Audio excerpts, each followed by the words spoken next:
இப்புவி ஒளி உணரும் முன்னே மொழியறிந்த குலம் எங்கள் தமிழ் குலம். கல்கி அவர்கள் எழுதிய சிவகாமியின் சபதம் என்ற சரித்திர நாவலை நம்முடைய விடயம் யூடியூப் சேனலில் ஆடியோ புத்தகமாக தொடர்ந்து வரவிருக்கிறது. இந்த வரலாற்று நாவலை தொடர்ந்து கேட்டு விடயம் சேனலை சப்ஸ்கிரைப் செய்து எமக்கு ஆதரவு தருமாறு அன்புடன் கேட்டுக்கொள்கிறேன். சிவகாமியின் சபதம் சரித்திர நாவல். சிவகாமியின் சபதம் 1946 கல்கி எழுதிய நாவல். இந்நாவல் கல்கி எழுதிய இரண்டாவது வரலாற்று கற்பனை நாவல். முதலாம் நரசிம்மவர்ம பல்லவன் தன் தந்தை மகேந்திரவர்ம பல்லவனை தோற்கடித்து காஞ்சிபுரத்தை சூறையாடிய இரண்டாம் புலிகேசியை பழிவாங்குவதற்காக வாதாபி மேல் படையெடுத்துச் சென்று வெற்றி கொண்ட வரலாற்றை பின்னணியாக கொண்டு எழுதப்பட்ட நாவல் இது. இந்நாவல் அவருடைய பார்த்திபன் கனவு என்ற நாவலுக்கு பிறகு எழுதப்பட்ட சரித்திர புனைவு.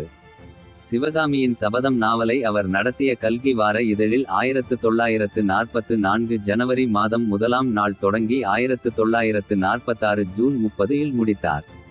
இதற்கு பின் அவர் பொன்னியின் செல்வன் நாவலை எழுதினார். வரலாற்று பதிவுகள். ஆந்திர நிலத்தில் குண்டூர் அருகே உருவான பல்லவ நாட்டின் இரண்டாம் தலைநகராக இருந்தது காஞ்சிபுரம். தங்கள் தாயாதி முறை கொண்டவர்களான சாளுக்கியர்களுடன் தொடர் போரில் இருந்த பல்லவர்கள் காஞ்சிபுரத்துக்கு பின்வாங்கி அங்கே ஓர் அரசை உருவாக்கினர். சிம்ம விஷ்ணு கிபி 537 இல் காஞ்சியில் வலுவான ஒரு அரசை உருவாக்கினார். அவர் மகன் மகேந்திரவர்ம பல்லவன் கிபி 560 முதல் 630 வரை காஞ்சி நகரை வலுப்படுத்தி தமிழகத்தின் பல பகுதிகளை கைப்பற்றி பல்லவ பேரரசுக்கு அடித்தளமிட்டார். பல்லவர்கள் வேங்கியை ஆண்டு வந்த விஷ்ணுகுண்டினர்களுக்கு அணுக்கமாக இருந்தனர். வாதாபியை ஆட்சி செய்து வந்த சாளுக்கிய மன்னரான இரண்டாம் புலிகேசி வேங்கியை கைப்பற்றினார். அது பல்லவர்களுக்கு சீற்றத்தை ஏற்படுத்தியது. பல்லவர்களுக்கும் சாளுக்கியர்களுக்குமிடையே தொடர்ச்சியான சிறு போர்கள் நடைபெற்று வந்தன. வேங்கியின் அரசன் பல்லவர்களிடம் அடைக்கலம் புகுந்ததாக ஐகோல் கல்வெட்டு குறிப்பிடுகிறது. பல்லவர்களின் காசாக்குடி கல்வெட்டு பல்லவ மன்னர் மகேந்திரவர்மன் புல்லாலூர் போரில் எதிரிகளை வென்றதாக சொல்கிறது.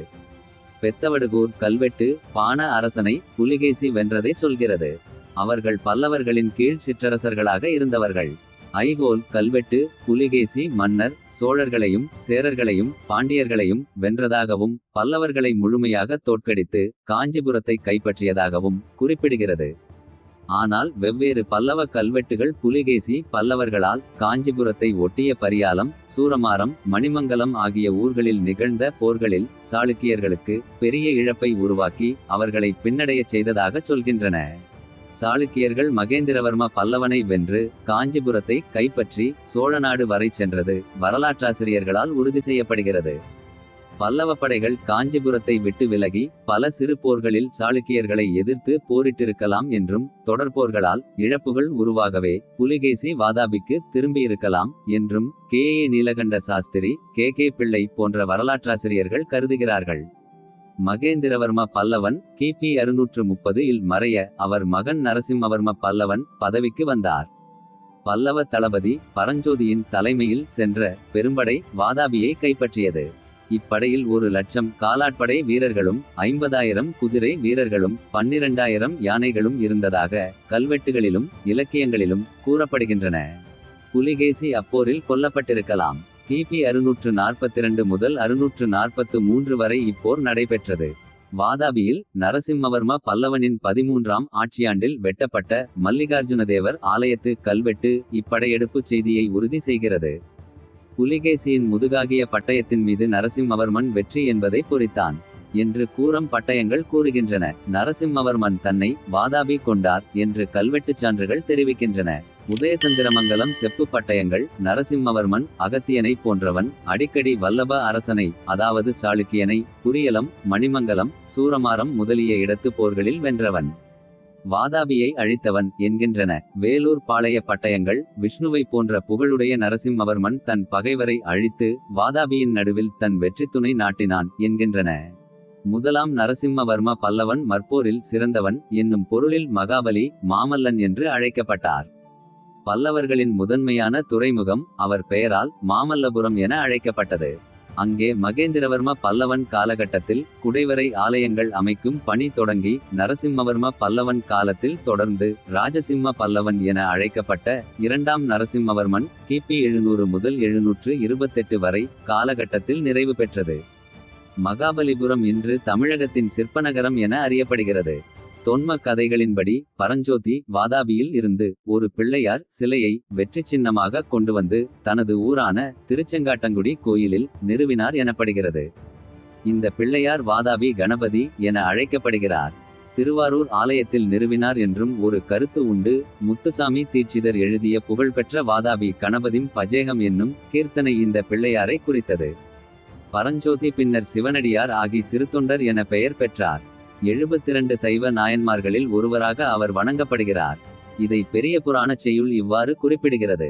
மன்னவர்க்கு தண்டு போய் வடபுலத்து வாதாபித் தொன்னகரம் துகளாக துளைநெடுங்கை வரையகைத்துப் பன்மணியும் நிதிக்குவையும் பகட்டினமும் பரித்தொகையும் இன்னன எண்ணில கவர்ந்தே இகலரசன் முன்கொணர்ந்தார். எங்கள் சேனலை சப்ஸ்கிரைப் செய்ததற்கு நன்றி. தொடர்ந்து வரவிருக்கும் சிவகாமியின் சபதம் வரலாற்று கதையை கேட்டு மகிழுங்கள்.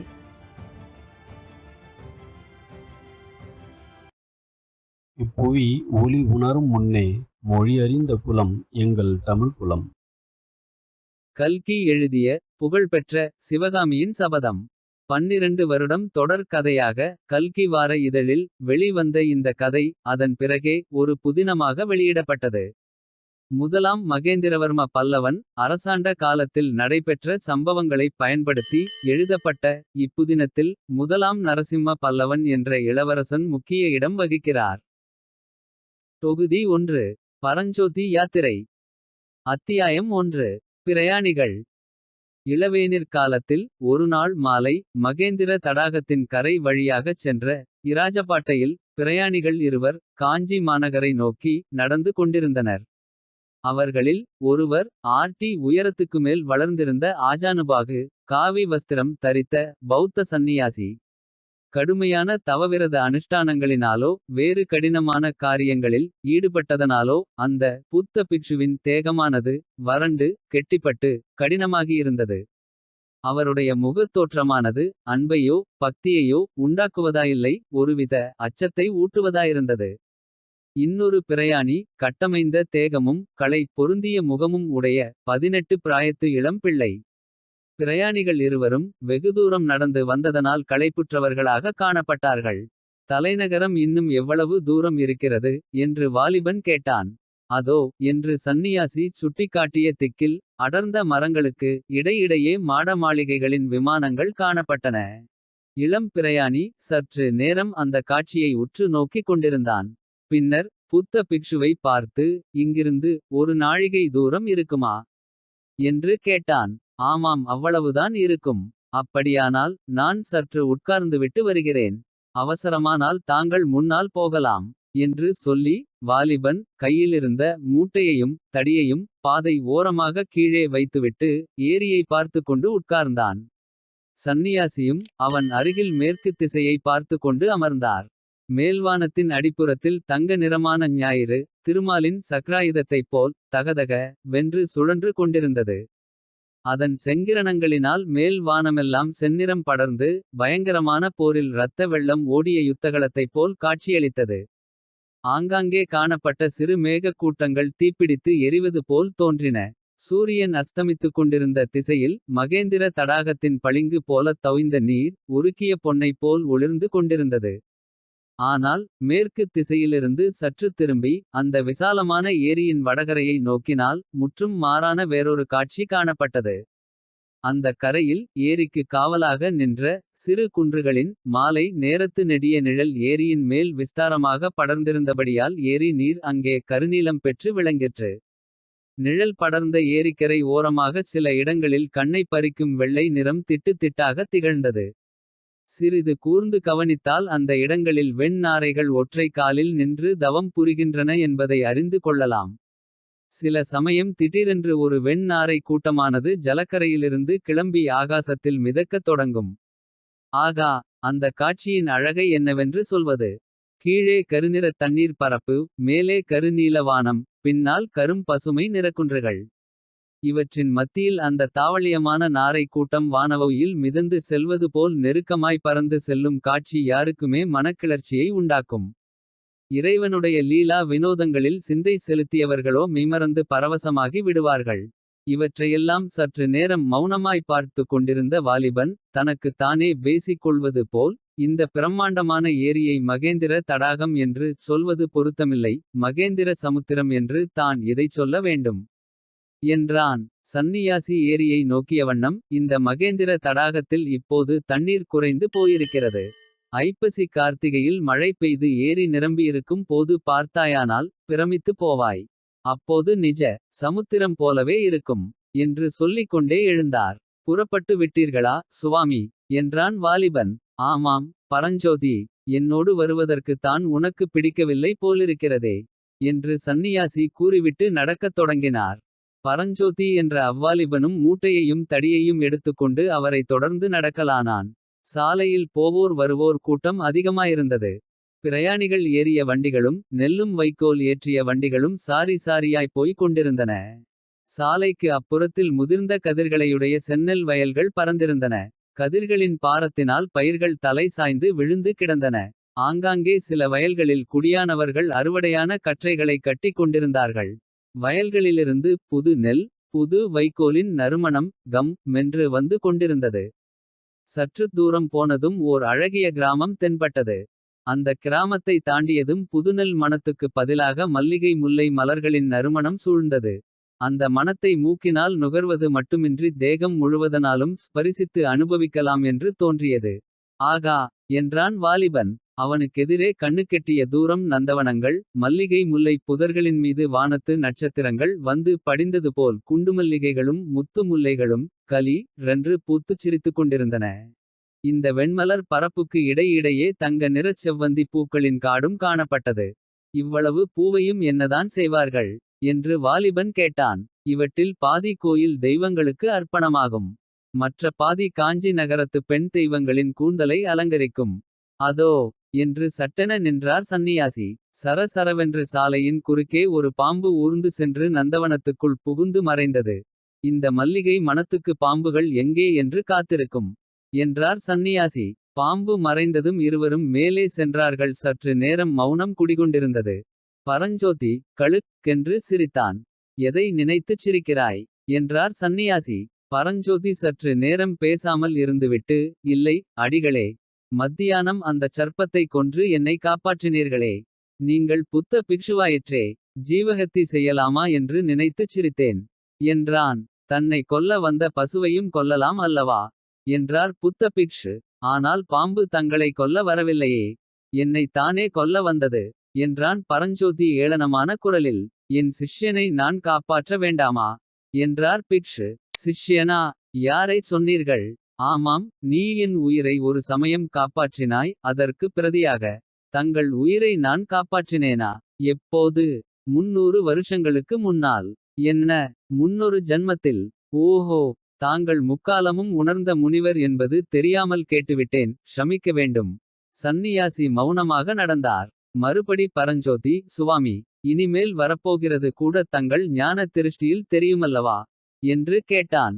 வரப்போகிறது ஒன்றைச் சொல்லட்டுமா? சொல்லுங்கள். இந்த நாட்டுக்கு பெரிய யுத்தம் வரப்போகிறது. பெரிய யுத்தமா? ஆமாம், மகா பயங்கரமான யுத்தம். பாலாறு இரத்த ஆறாக ஓடப் போகிறது. மகேந்திர தடாகம் இரத்த தடாகம் ஆகப் போகிறது. ஐயோ, பயமாயிருக்கிறதே. போதும் அடிகளே, சற்று பொறுத்து மறுபடியும் பரஞ்சோதி. நாட்டின் சமாசாரம் எனக்கெதற்கு சுவாமி? என் விஷயமாக ஏதாவது தெரிந்தால் சொல்லுங்கள் என்றான். இன்று ராத்திரி உனக்கு ஒரு கஷ்டம் ஏற்படப் போகிறது. சிவ சிவா, நல்ல வாக்காக ஏதாவது சொல்லக்கூடாதா? புத்தபகவானுடைய அருளால் அந்த கஷ்டம் நீங்கும். நான் சைவன் ஆயிற்றே, புத்தர் எனக்கு அருள் செய்வாரா? புத்தருடைய கருணை எல்லையற்றது. அதோ வருவது யார் என்று கேட்டான் பரஞ்சோதி. மங்கிய மாலை வௌச்சத்தில் ஓர் அபூர்வ உருவம் அவர்களுக்கெதிரே வந்து கொண்டிருந்தது தெரிந்தது. பார்த்தாலே தெரியவில்லையா? திகம்பர சமண முனிவர் வருகிறார் என்றார் புத்த பிக்ஷு. சமண முனிவர்கள் இன்னும் இங்கே இருக்கிறார்களா என்று பரஞ்சோதி கேட்டான். முக்கால்வாசி பேர் பாண்டிய நாட்டுக்கு போய்விட்டார்கள். மற்றவர்களும் சீக்கிரம் போய்விடுவார்கள். சமண முனிவர் அருகில் வந்தார். அவர் புத்த பிக்ஷுவைப் போல் உயர்ந்து வளர்ந்தவர் அல்ல. கட்டையாயும் குட்டையாயும் இருந்தார். கௌபீனம் ஒன்றுதான் அவருடைய ஆடை. ஒரு கையில் உரி கட்டி தூக்கிய கமண்டலம் வைத்திருந்தார். இன்னொரு கையில் மயில் தோகை விசிறி கக்கத்தில் சுருட்டிய சிறுபாய். அவர் அருகில் வந்ததும் புத்த பிக்ஷு புத்தம் சரணம் கச்சாமி என்றார். சமண முனிவர் அருகர் தாழ் போற்றி என்றார். இருட்டுகிற சமயத்தில் அடிகள் எங்கே பிரயாணமோ என்று புத்த சந்நியாசி கேட்டார். அதற்கு சமணர் ஆகா இந்த ருத்ர பூமியில் எனக்கு என்ன வேலை. தொண்டை மண்டலந்தான் சடையன் கூத்தாடும் சுடுகாடாகி விட்டதே தெரியாதா. நான் பாண்டிய நாட்டுக்கு போகிறேன் என்றார். இன்றைக்கு முக்கியமாக ஏதாவது விசேஷம் உண்டோ என்று புத்த பிக்ஷு கேட்க. சமண முனிவர் உண்டு விசேஷம் உண்டு. கோட்டை கதவுகளை அடைக்கப் போகிறார்களாம் என்று சொல்லிக்கொண்டே மேலே விரைந்து சென்றார். ஒரு காலத்தில் இந்த பல்லவ ராஜ்யத்தில் சமணர்கள் வைத்ததே சட்டமாயிருந்தது. அவர்கள் கிழித்துகோடு தாண்டாமல் மகேந்திர சக்கரவர்த்தி நடந்து வந்தார். இப்போது என்று கூறி புத்த பிக்ஷு நிறுத்தினார். இப்போது என்ன என்று பரஞ்சோதி கேட்டான். இப்போது சைவ வைஷ்ணவர்களின் பாடு இந்த நாட்டில் கொண்டாட்டமாயிருக்கிறது. ஓஹோ என்றான் பரஞ்சோதி.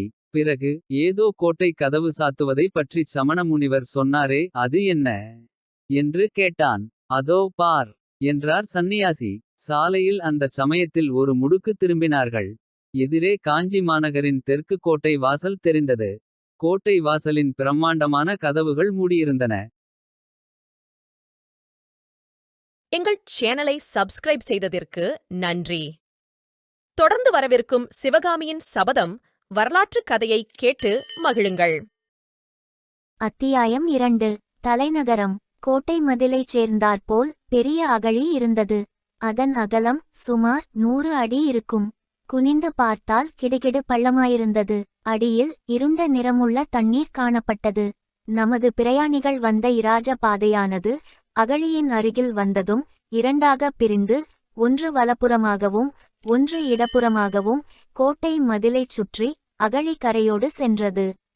சாலையோடு வந்த வண்டிகளும் மனிதர்களும் இடப்புறமாகவோ வலப்புறமாகவோ மதிலைச் சுற்றி கொண்டு போனார்கள். அகழியின் மேல் ஒரு குறுகலான மரப்பாலம் காணப்பட்டது. அது கோட்டை வாசல் வரை சென்றது.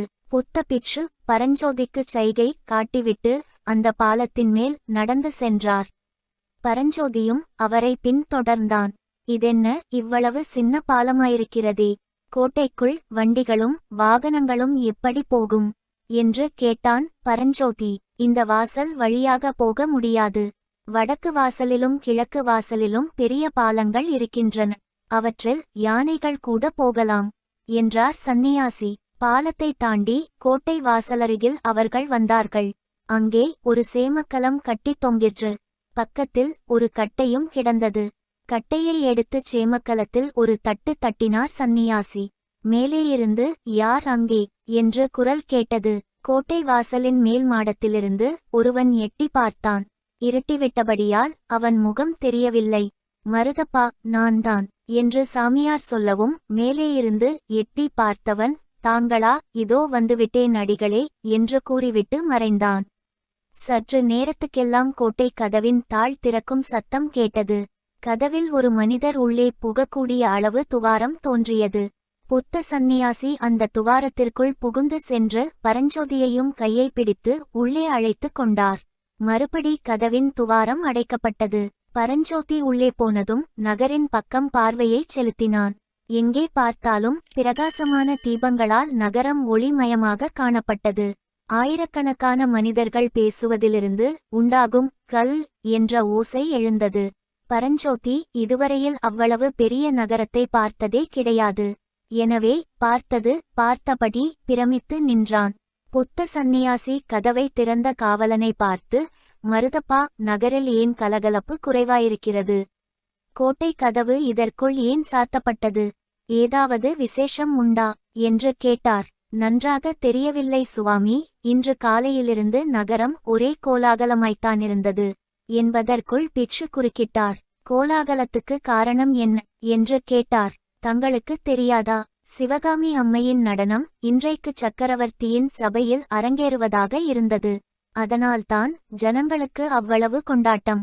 எந்த சிவகாமி அம்மை என்று சந்நியாசி கேட்டார். வேறு யார் ஆயனரின் மகள் சிவகாமிதான். இதுவரை பேச்சை கவனியாதிருந்த பரஞ்சோதி சட்டென்று திரும்பி, யார், ஆயனச் செட்டியாரா என்று கேட்டான். ஆமாம் என்று காவலன் கூறி பரஞ்சோதியை உற்று நோக்கிவிட்டு, அடிகளே, இந்த பிள்ளை யார் என்று பிக்ஷுவை பார்த்து கேட்டான். இவன் என் சிஷ்யன், நீ மேலே சொல்லு.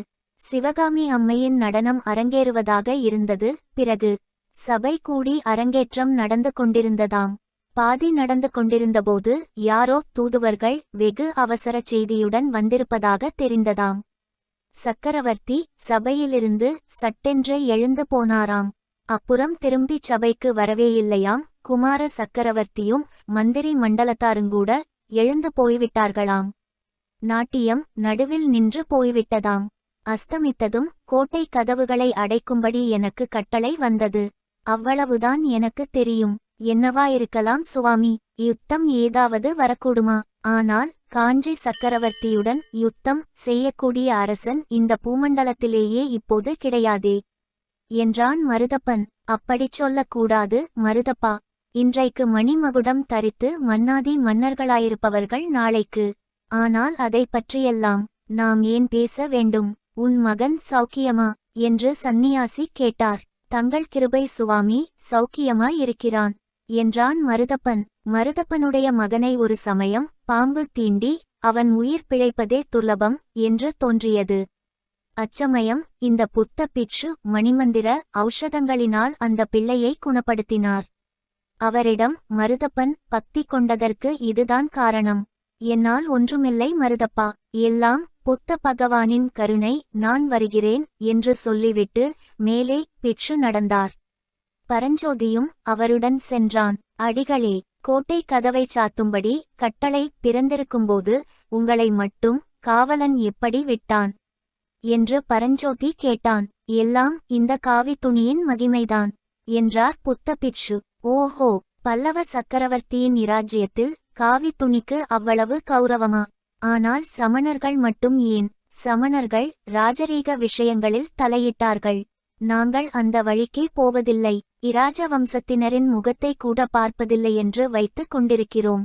போகட்டும், உன்னுடைய உத்தேசம் என்ன? என்னுடன் பௌத்த விஹாரத்துக்கு வரப்போகிறாயா? இல்லை சுவாமி, நாவுக்கரசர் மடத்துக்கே போய்விடுகிறேன். வேறு எங்கேயும் தங்க வேண்டாமென்று என் தாயாரின் கட்டளை. அப்படியானால் இந்த இடத்தில் நாம் பிரிய வேண்டியதுதான். போய் வருகிறாயா தம்பி? சுவாமி, நாவுக்கரசர் மடம் எங்கே இருக்கிறது? எப்படி போக வேண்டும் என்று பரஞ்சோதி கேட்டான். ஏகாம்பரேசுவரர் கோயிலுக்கு பக்கத்தில் இருக்கிறது. அதோ பார் கோயில் விமானத்தை. பரஞ்சோதி பார்த்தான். வெகு தூரத்துக்கு வெகு தூரம் பரவியிருந்த அந்த விசாலமான நகரில் எங்கே பார்த்தாலும் விமானங்கள் தெரிந்தன. இந்த வரலாறு நிகழ்ந்த காலத்தில், அதாவது ஏறக்குறைய சிவகாமியின் சபதம் எழுதப்பட்ட ஆண்டிலிருந்து 1320 ஆண்டுகளுக்கு முன்னர் தமிழகத்து கோயில்களின் முன்வாசல் கோபுரங்கள் இப்போது இருப்பது போல் உயரமாக அமைந்திருக்கவில்லை. கோயில் கற்பகிருஹத்துக்கு மேலேதான் விமானங்கள் அமைப்பது வழக்கம். இவையும் அவ்வளவு உயரமாக இருப்பதில்லை. மேலும் சிவன் கோயில் விமானங்கள், சமண பள்ளிகளின் விமானங்கள், அரண்மனை விமானங்கள் எல்லாம் ஏறக்குறைய ஒரே மாதிரியாயிருக்கும். எங்கே பார்த்தாலும் விமான மயமாக காணப்படுகிறதே. நீங்கள் எதைச் சொல்கிறீர்கள் என்று பரஞ்சோதி கேட்டான். இங்கிருந்து அடையாளம் சொல்லுவது கஷ்டம். இந்த வீதியோடு நேரே போ. ஏகம்பர் கோயிலுக்கு வழி அங்கங்கே விசாரித்து தெரிந்து கொள்ளலாம். கோயில் சந்நிதியில் வாகீசர் மடம் இருக்கிறது. ஜாக்கிரதை தம்பி, காலம் விபரீதமாகிக் கொண்டு வருகிறது என்று சொல்லிக்கொண்டே புத்த பிக்ஷு அங்கிருந்து பிரிந்த வேறொரு வீதி வழியாகச் சென்றார். வாலிப பிரயாணி நேரே பிக்ஷு காட்டிய திக்கை நோக்கிச் சென்றான். அக்காலத்தில் தென் தேசத்திலேயே மிகவும் பிரசித்தி பெற்று விளங்கியது காஞ்சி மாநகரம். அந்நகரின் வீதி ஒவ்வொன்றுமே தேரோடும் வீதியைப் போல் விசாலமாக அமைந்திருந்தது. வீடுகள் எல்லாம் மாளிகைகளாகவே இருந்தன. ஆங்காங்கே கல்லாலான தூண்களின் மேல் விசாலமான அகல்களில் தூங்காவிளக்குகள் சுடர் வெட்டு பிரகாசித்துக் கொண்டிருந்தன. வீதிகளில் ஜே ஜே என்று போவோரும் வருவோருமாய் ஏக கூட்டமாயிருந்தது. கடை தெருக்களின் காட்சியோ சொல்ல வேண்டுமா? காசி முதல் கன்னியாகுமரி வரையில் பரதகண்டத்தில் விளையும் பொருள்களெல்லாம் அந்த கடை வீதிகளில் கிடைக்கும். புஷ்ப கடைகளாக ஒரு பக்கம், பழக்கடைகளாக ஒரு பக்கம், பட்சண கடைகளாக ஒரு பக்கம், தானிய கடைகள் ஒரு பக்கம், முத்து இரத்தின வியாபாரிகளின் கடைகள் இன்னொரு பக்கம். இப்படி கடை வீதியானது எல்லையில்லாமல் வளர்ந்து கொண்டே போயிற்று. பரஞ்சோதி அளவில்லா வியப்புடன் மேற்கூறிய வீதி காட்சிகளை பார்த்து கொண்டு போனான். ஆங்காங்கே ஜனங்கள் கூட்டமாய் நின்ற இடங்களில் எல்லாம் சிவகாமி அம்மையின் நடன அரங்கேற்றம் நடுவில் நின்று போனதைப் பற்றியும், கோட்டை கதவுகளைச் சாத்தும்படி கட்டளை பிறந்திருப்பதைப் பற்றியுமே பேசிக் கொண்டிருந்ததை அவன் கேட்டுக்கொண்டு நடந்தான். சற்று நேரத்துக்கொரு தடவை அவன் எதிரே வந்தவர்களிடம், ஏகாம்பரேசுவரர் கோயில் எது என்று கேட்டான். அதோ என்று அவர்களும் சுட்டி காட்டிவிட்டு போனார்கள். ஆனாலும் ஏகாம்பரேசுவரர் கோயிலை அவன் அடைந்தபாடில்லை. புதிதாக ஒரு பெரிய நகரத்தை பார்க்கும் அதிசயத்தில் மூழ்கியிருந்தபடியால் பரஞ்சோதியும் கோயிலை சீக்கிரமாக கண்டுபிடிப்பதில் அவ்வளவு கவலையுள்ளவனாயில்லை. இப்படி அவன் வீதி வலம் வந்து கொண்டிருக்கையில் திடீரென்ற ஓரிடத்தில் ஏக கூச்சலும் குழப்பமும் உண்டாவதை பார்த்தான். ஜனங்கள் நாலாபுறமும் சிதறி ஓடினார்கள். கோயில் யானைக்கு மதம் பிடித்து விட்டது. ஓடுங்கள், ஓடுங்கள் என்ற கூக்குரலோடு சேர்ந்து குழந்தைகள் வீறிடும் சத்தம், ஸ்திரீகள் அலறும் சத்தம், குதிரைகள் கனைக்கும் சத்தம், வீட்டுக் கதவுகளை தடால் தடால் என்று சாத்தும் சத்தம், மாடுகள் அம்மா என்று கத்தும் சத்தம், கட்டை வண்டிகள் கட கட என்று உருண்டோடும் சத்தம், இவ்வளவும் சேர்ந்து சொல்ல முடியாத அல்லோலகல்லோலமாகி விட்டது. பரஞ்சோதி ஒரு கணம் திகைத்து நின்றான். தானும் ஓட வேண்டுமா, எந்த பக்கம் ஓடுவது என்று அவன் மனம் சிந்தித்துக் கொண்டிருந்தபோதே அவனுக்கெதிரே நடந்த சம்பவங்களை அவனுடைய கண்கள் கவனித்தன. தெருவில் அவனுக்கு முன்னால் சற்று தூரத்தில் ஒரு பல்லக்கு சென்று கொண்டிருந்தது. அதில் சௌந்தரிய தேவதை என்று சொல்லக்கூடிய ஓர் இளம் பெண்ணும் அவளுடைய தந்தையென தோன்றிய பெரியவர் ஒருவரும் இருந்தார்கள். பல்லக்கை தூக்கிச் சென்றவர்கள் அவர்களுக்கு பின்னால் எழுந்த கூச்சலையும் கோலாகலத்தையும் கேட்டுவிட்டு பல்லக்கை கீழே வைத்துவிட்டு நாலாபக்கமும் சிதறி ஓடினார்கள். அதே சமயத்தில் அவனுக்கு பின்னால் வெகு சமீபத்தில் மதங்கொண்ட யானை ஒன்று பூமி அதிர ஓடி வந்தது. இதையெல்லாம் கவனித்த பரஞ்சோதி ஒரு கணம் தயங்கி நின்றான். அடுத்த கணத்தில் ஒரு தீர்மானத்துக்கு வந்தவனாய் சட்டென்று கையிலிருந்த மூட்டையை கீழே வைத்து அவசரமாக அவிழ்த்தான். அதற்குள்ளிருந்த வேல் முனையை எடுத்து தன் கையில் வைத்திருந்த தடியின் முனையில் செருகி பொருத்தினான். பொருந்திய வேலை அவன் வலது கையில் தூக்கி பிடித்ததற்கும் மதம் கொண்ட யானை அவன் நின்ற இடத்திற்கு அருகே வருவதற்கும் சரியாயிருந்தது. அவ்வளவுதான். பரஞ்சோதி தன் முழுபலத்தையும் கொண்டு வேலை வீசினான். அது யானையின் இடது கண்ணுக்கருகில் பாய்ந்தது. யானையின் தடித்த தோலை பொத்துக்கொண்டு உள்ளேயே சென்று விட்டது. யானை பயங்கரமாக ஒரு முறை பிளிரிற்று.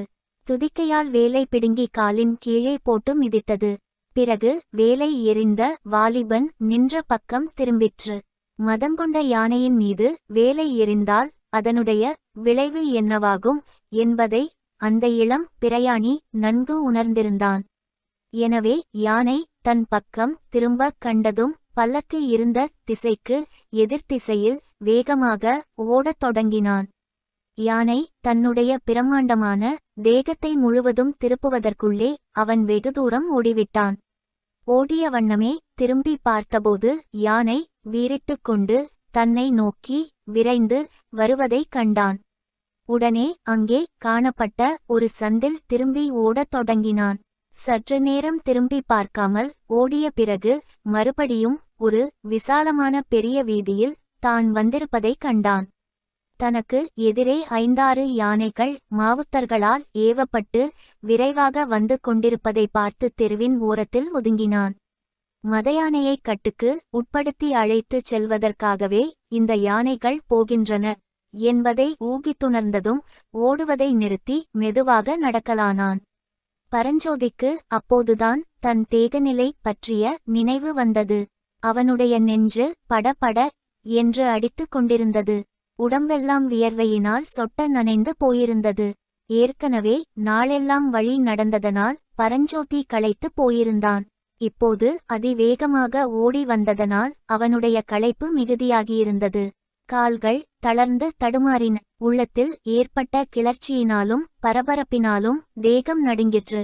சற்று உட்கார்ந்து இளைப்பாறாமல் மேலே நடக்க முடியாது என்று தோன்றியது. வீதி ஓரத்தில் காணப்பட்ட சுமைதாங்கி அருகில் சென்று அதன் மேல் உட்கார்ந்தான். வானத்தில் பூரண சந்திரன் பிரகாசித்துக் கொண்டிருந்தது. இளந்தென்றல் மெல்ல மெல்ல வந்து களைத்து போயிருந்த அவனுடைய தேகத்தின் மீது வீசி இளைப்பாற்றியது. உடம்பின் களைப்பு நீங்க உள்ளம் சிந்தனை செய்யத் தொடங்கியது. நாம் வந்த காரியம் என்ன, செய்த காரியம் என்ன என்று எண்ணியபோது பரஞ்சோதிக்கே வியப்பாயிருந்தது. அந்த மதயானையின் மேல் வேலை எரியும்படியாக அந்தச் சமயம் தனக்கு தோன்றிய காரணம் என்ன? அதனிடம் சிக்கிக் கொண்டிருந்தால் தன்னுடைய கதி என்னவாகியிருக்கும்? தன்னிடம் உயிரையே வைத்திருக்கும் தன் அருமை அன்னையை மறுபடியும் பார்க்க முடியாமலே போயிருக்கும் அல்லவா?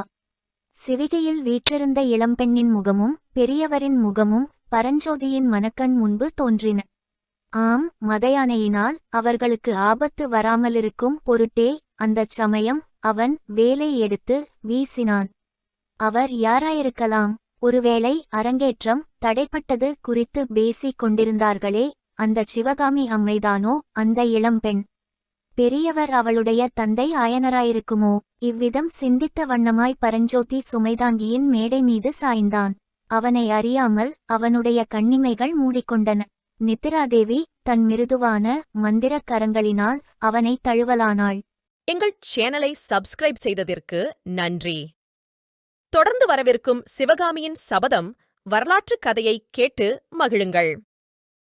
அத்தியாயம் 3. கடவுள் காப்பாற்றினார். மின்னல் மின்னுகிற நேரத்தில் மதயானையின் மீது ஓர் இளம்பிள்ளை வேலை எறிந்ததையும் யானை திரும்பி அவனை துரத்திச் சென்றதையும் சிவிகையிலிருந்த பெரியவரும் இளம்பெண்ணும் பார்த்து கொண்டிருந்தார்கள். அந்த வாலிபனின் தீரமும் துணிச்சலும் அவர்களுக்கு பெரும் வியப்பை உண்டு பண்ணின. அந்த பிள்ளைக்கு அபாயம் நேராமல் இருக்க வேண்டுமேயென்று அவர்களுடைய உள்ளங்கள் துடித்தன. அவனுக்கு என்ன நேர்ந்தது என்று தெரிந்து கொள்ளும் ஆவலினால் சிவிகைக்குள்ளிருந்து பரபரப்புடன் வௌயே வந்தார்கள். அந்தச் சமயம் அவ்விசாலமான வீதி ஜன சூன்யமாகக் காணப்பட்டது. ஓர் ஈ காக்கை அங்கே கிடையாது. பல்லக்கிலிருந்து இறங்கிய மனிதர் அந்த இளம் பெண்ணின் முதுகில் கையை வைத்து அணைத்து கொண்டு அன்பு கனிந்த குரலில், பயமாயிருக்கிறதா சிவகாமி என்று கேட்டார். இல்லவே இல்லை அப்பா, பயமில்லை. நல்ல சமயத்தில் அந்த வாலிபன் மட்டும் வந்து யானையை திருப்பியிராவிட்டால் நம்முடைய கதி என்னவாகியிருக்கும்? பல்லக்கு சுக்கு நூறாகியிருக்கும் என்றார் தந்தை. ஐயோ என்றாள் அந்த இளம் பெண். அதற்காகத்தான் சிவிகையை கீழே வைத்துவிட்டு சிவிகை தூக்கிகளை ஓட்டமெடுக்கச் சொன்னேன். நாமும் பக்கத்து வீட்டுக்குள் ஓடி தப்பியிருக்கலாம். ஆனாலும் வந்த அபாயம் பெரிதுதான் என்றார் பெரியவர். நாலாபுறமும் சிதறி ஓடிய ஜனங்கள் கொஞ்ச நேரத்துக்கெல்லாம் ஒவ்வொருவராக திரும்பி வர ஆரம்பித்தார்கள். வந்தவர்கள் எல்லாரும் அங்கு நிகழ்ந்தவைகளைப் பற்றி ஏக காலத்தில் பேச ஆரம்பிக்கவே சற்றுமுன் நிசப்தம் குடிகொண்டிருந்த இடத்தில் கலகல என்ற பேச்சொலி எழுந்தது. ஆஹா, ஆயனரும் அவர் மகளும் அல்லவா? நல்ல வேளையாக போயிற்று, கடவுள்தான் காப்பாற்றினார் என்று ஜனங்கள் பலவாறாக பேசிக்கொண்டு நின்றார்கள். கடவுள் காப்பாற்றினார் என்றாலும் அவர் அந்த வீர வாலிபனுடைய உருவத்தில் வந்தல்லவா காப்பாற்றினார்? அந்த பிள்ளை யாராயிருக்கும்? அவனுடைய கதி என்னவாயிற்று? இதை பற்றித்தான் ஆயனரும் அவருடைய மகளும் எண்ணமிட்டுக் கொண்டிருந்தார்கள். ஆனால் அந்த இளம்பிள்ளையைப் பற்றி அவர்களுக்கு தகவல் தெரிவிக்கக் கூடியவர்கள் யாருமில்லை. ஆயனர் யானை கடைசியாக நின்ற இடத்தின் அருகே சென்றார். அங்கே யானையின் காலில் மிதிப்பட்டு முறிந்து கிடந்த வேலை கையில் எடுத்துக்கொண்டார். இன்னும் சற்று தூரத்தில் அவிழ்ந்து கிடந்த மூட்டையை அவர் கட்டி எடுத்துக்கொண்டு திரும்பிச் சிவிகையண்டை வந்தார். சிவகாமி அந்த முறிந்த வேலை வாங்கி வியப்புடன் நோக்கினாள். ஆயனர், சிவகாமி, இங்கே வீணாக நின்று கொண்டிருப்பதில் பயனில்லை. நாம் போகலாம், எல்லா விவரங்களும் தானே நாளைக்கு தெரிந்து விடுகிறது என்றார். தந்தையும் மகளும் சிவிகைக்குள் ஏற உத்தேசித்த சமயத்தில் சற்று தூரத்தில் குதிரைகள் அதிவேகமாக வரும் சப்தம் கேட்டு தயங்கி நின்றார்கள். நிலா வெளிச்சத்தில் முன்னால் 2 வெண்புறவிகள் பாய்ந்து வருவதும் பின்னால் 5-6 குதிரைகள் தொடர்ந்து வருவதும் தெரிந்தன. முன்னால் வந்த குதிரைகளில் 2 கம்பீர புருஷர்கள் ஏறி வந்தார்கள். அவர்களைத் தொடர்ந்து குதிரைகளின் மீது வேல் பிடித்த வீரர்கள் காணப்பட்டனர். குதிரைகள் சிவிகைக்கு பக்கத்தில் வந்து நின்றதும் ஜனங்கள் பயபக்தியுடன் சிறிது விலகிக் கொண்டார்கள். மகேந்திர மகா பல்லவர் வாழ்க! திரிபுவன சக்கரவர்த்தி வாழ்க! குணபுர மகாராஜா வாழ்க! குமார சக்கரவர்த்தி மாமல்லர் வாழ்க! என்ற கோஷங்கள் நாற்புறமும் எழுந்தன. வெண்புறவிகளில் முன்னால் வந்தவர்கள் மகேந்திர சக்கரவர்த்தியும் அவருடைய ஏக புதல்வர் நரசிம்ம பல்லவருந்தான் என்பதை ஆயனரும் சிவகாமியும் உணர்ந்ததும் அவர்களுக்கு பெரிதும் வியப்பு உண்டாயிற்று. சிவகாமி ஆயனருக்கு பின்னால் ஒதுங்கி நாணத்துடன் நின்றாள். அவளுடைய விசாலமான கரிய கண்கள் மகேந்திர சக்கரவர்த்திக்கு பின்னால் குதிரை மீது வீற்றிருந்த குமார சக்கரவர்த்தியை நோக்கின. மகேந்திர சக்கரவர்த்தி, ஆயனரே, இது என்ன? நான் கேள்விப்பட்டது விபரீதமாக அல்லவா இருக்கிறது என்று சொல்லிக்கொண்டே குதிரை மீதிருந்து இறங்கினார். ஏகாம்பரர் அருளால் அபாயம் ஒன்றும் நேரவில்லை பிரபு என்றார் ஆயனர். சிவகாமி ரொம்பவும் பயந்து போய்விட்டாளா என்று சக்கரவர்த்தி கேட்டார். சிவகாமி பயப்படவில்லை, இதையெல்லாம் அவள் ஏதோ வேடிக்கை என்று எண்ணிக்கொண்டிருக்கிறாள் என்று ஆயனர் கூறி அன்பு நிறைந்த கண்களால் தமக்கு பின்னால் அடக்கத்துடன் நின்ற சிவகாமியை பார்த்தார். அப்போது சக்கரவர்த்தியும் அவளை பரிவுடன் நோக்கி, சிவகாமி, ஏன் தலைகுனிந்து கொண்டிருக்கிறாய்? அரங்கேற்றத்தின்போது நடுவில் போய்விட்டேனே என்று என் பேரில் மனஸ்தாபமா என்றார். சிவகாமியின் முகத்தில் நாணத்துடன் கூடிய புன்னகை மலர்ந்தது. அவள் மௌனமாயிருந்தாள். அப்போது ஆயனர், பல்லவேந்திரா, சிவகாமிக்கு அவ்வளவு தெரியாதா? ஏதோ மிகவும் முக்கியமான காரியமாதலால்தான் தாங்கள் நடுவில் எழுந்து போயிருக்க வேண்டும் என்றார். ஆமாம் ஆயனரே, ரொம்பவும் முக்கியமான காரியந்தான். எல்லாம் பிறகு விவரமாகச் சொல்லுகிறேன். மந்திராலோசனை முடிந்து வழியில் வந்ததும் உங்களை பற்றி விசாரித்தேன். நீங்கள் புறப்பட்டு விட்டதாக தெரிந்தது. ஏன் இவ்வளவு அவசரமாக கிளம்பினீர்கள் என்று சக்கரவர்த்தி கேட்டார். ராத்திரி வீடு போய்ச் சேர்ந்தால்தானே காலையில் என் வேலையை தொடங்கலாம். ஒரு நாள் என்றால் ஒரு நாள் வீணாக போக வேண்டாமென்றுதான் இன்றே புறப்பட்டேன் பிரபு. ஆமாம், உமது தெய்வீகச் சிற்பக் கலையை விட்டுவிட்டு உம்மால் ஒரு நாள் கூட இருக்க முடியாதுதான். இப்போதும் ராத்திரியே போவதாகத்தான் உத்தேசமா? ஆம் பல்லவேந்திரா, பட்ட பகலைப் போல் நிலா எரிகிறது, இரவு போய்விடுவதே சௌகரியம். இந்த வெண்ணிலாவை பார்த்தால் எனக்கு கூட உம்முடன் வரவேண்டுமென்று தோன்றுகிறது. ஆனால் அது முடியாத காரியம். நாளை அல்லது மறுநாள் வருகிறேன் என்று கூறிச் சக்கரவர்த்தி திரும்பி பார்த்தார். அப்போது சக்கரவர்த்திக்கு பின்னால் இன்னொரு வெண்புறவியின் மேலிருந்த நரசிம்மவர்மர் வெகு லாகவத்துடன் குதிரை மேலிருந்து கீழே குதித்து சக்கரவர்த்தியின் பக்கத்தில் வந்து, அப்பா, யானையின் மீது வேல் எறிந்த வாலிபனை பற்றி விசாரிக்கவில்லையே என்று கூறிவிட்டு ஆயனரை பார்த்து, அந்த வாலிபன் யார்? அவன் எங்கே சென்றான்? உங்களுக்கு ஏதாவது தெரியுமா என்று கேட்டார். அதுதான் தெரியவில்லை. வேலை எறிந்ததும் அவன் மின்னலை போல் மறைந்துவிட்டான். ஆனால் அப்படி மறைந்ததனாலேயே உயிர் தப்பி பிழைத்தான். தேசாந்தரம் வந்த பிள்ளையாக தோன்றியது என்றார் ஆயனர். குமார சக்கரவர்த்தி ஆயனருடன் பேசிக்கொண்டிருக்கையில் அவருடைய கண்கள் மட்டும் ஆயனருக்கு பின்னால் இருந்த சிவகாமியின் மீது நின்றன. நரசிம்மவர்மர் சற்று தூரத்தில் குதிரை மீதிருந்தபோது அவர் ஏறிட்டு தீவிர நோக்குடன் பார்த்த சிவகாமியோ இப்போது அவர் பக்கமே பார்க்காமல் பூமியை பார்த்து கொண்டிருந்தாள். தரையில் அவள் அருகில் சற்று முன்னால் அவள் கையிலிருந்து நழுவிய முறிந்த வேல் கிடந்தது. அதை பார்த்த நரசிம்மவர்மர், சிவகாமி, இது என்ன என்று கேட்டுக்கொண்டே அவள் அருகில் சென்றார். சிவகாமி சிறிது பின்வாங்கி முறிந்த வேலை தரையிலிருந்து எடுத்து அவர் பக்கம் நீட்டினாள். அதை நரசிம்மவர்மர் வாங்கிக் கொண்டபோது அவருடைய கைவிரல்கள் சிவகாமியின் விரல்களை தீண்டியிருக்க வேண்டும். தேள் கொட்டியவர்களைப் போல் அவர்கள் அவசரமாக விலகிக் கொண்டதிலிருந்து இதை ஊகிக்கக்கூடியதாயிருந்தது.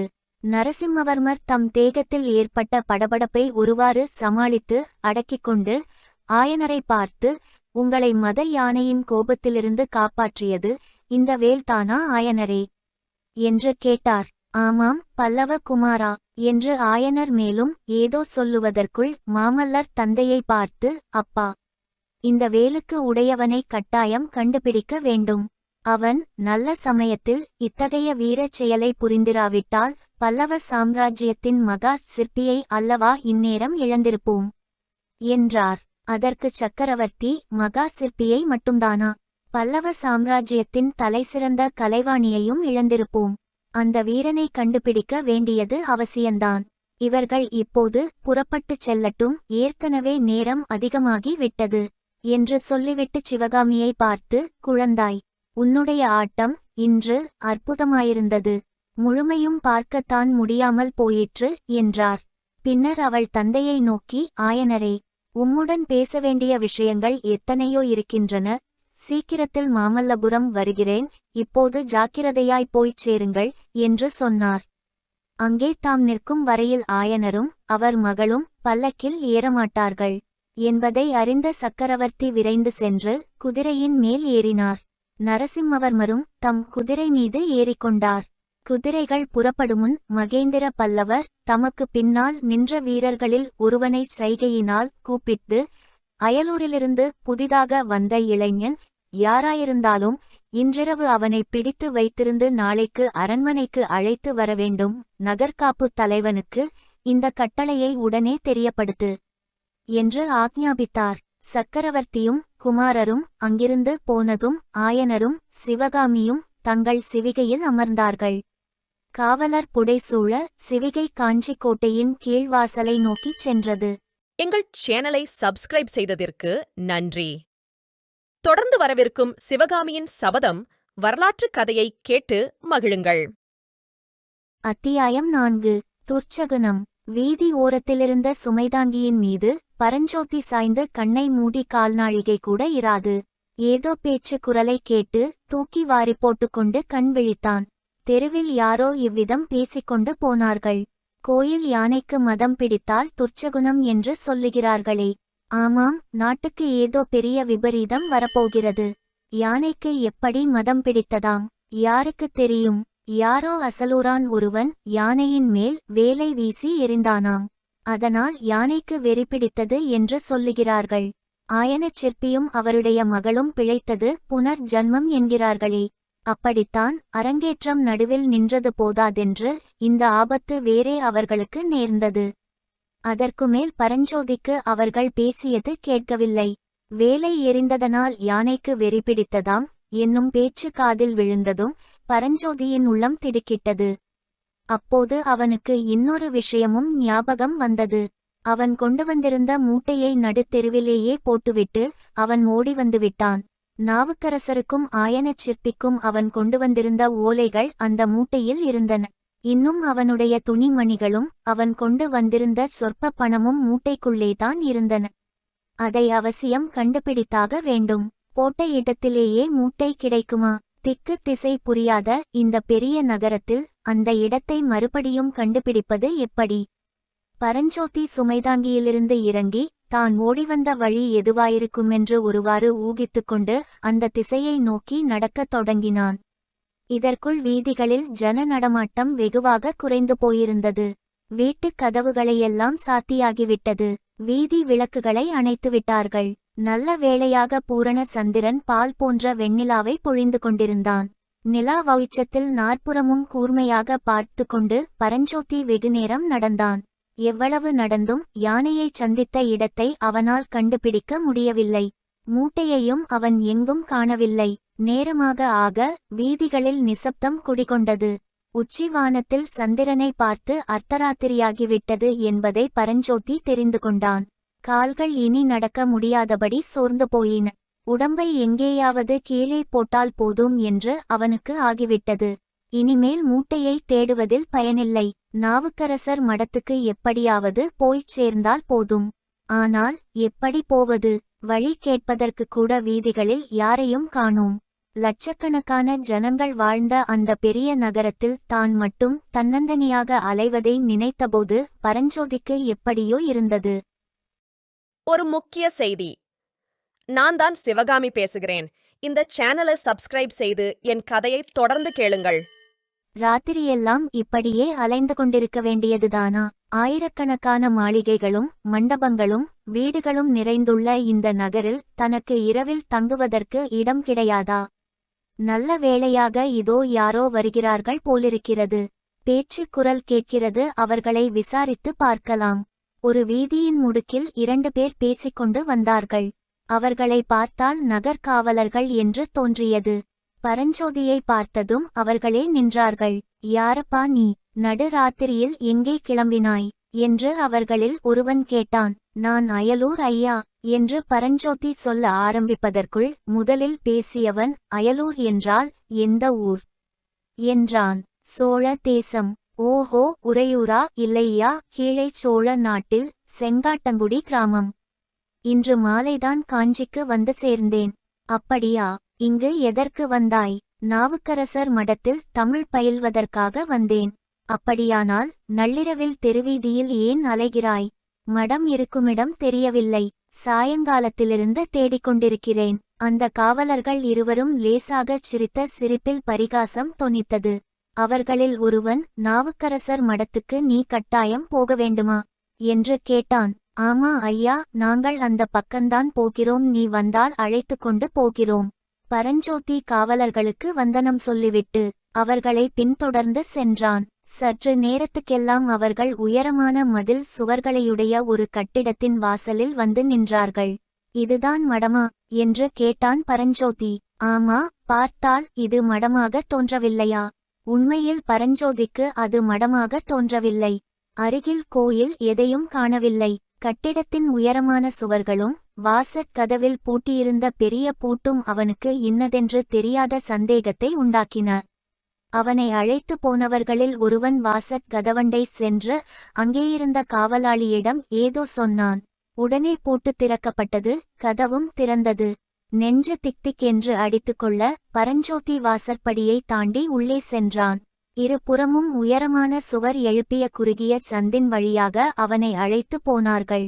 ஓரிடத்தில் நின்றார்கள். அங்கிருந்த அறையின் கதவு திறக்கப்பட்டது. இங்கே படுத்திரு, மடத்தில் எல்லோரும் தூங்குகிறார்கள், பொழுது விடிந்து பார்த்து கொள்ளலாம் என்றான் ஒருவன். பரஞ்சோதி அந்த இருட்டறைக்குள் எட்டி பார்த்தான்.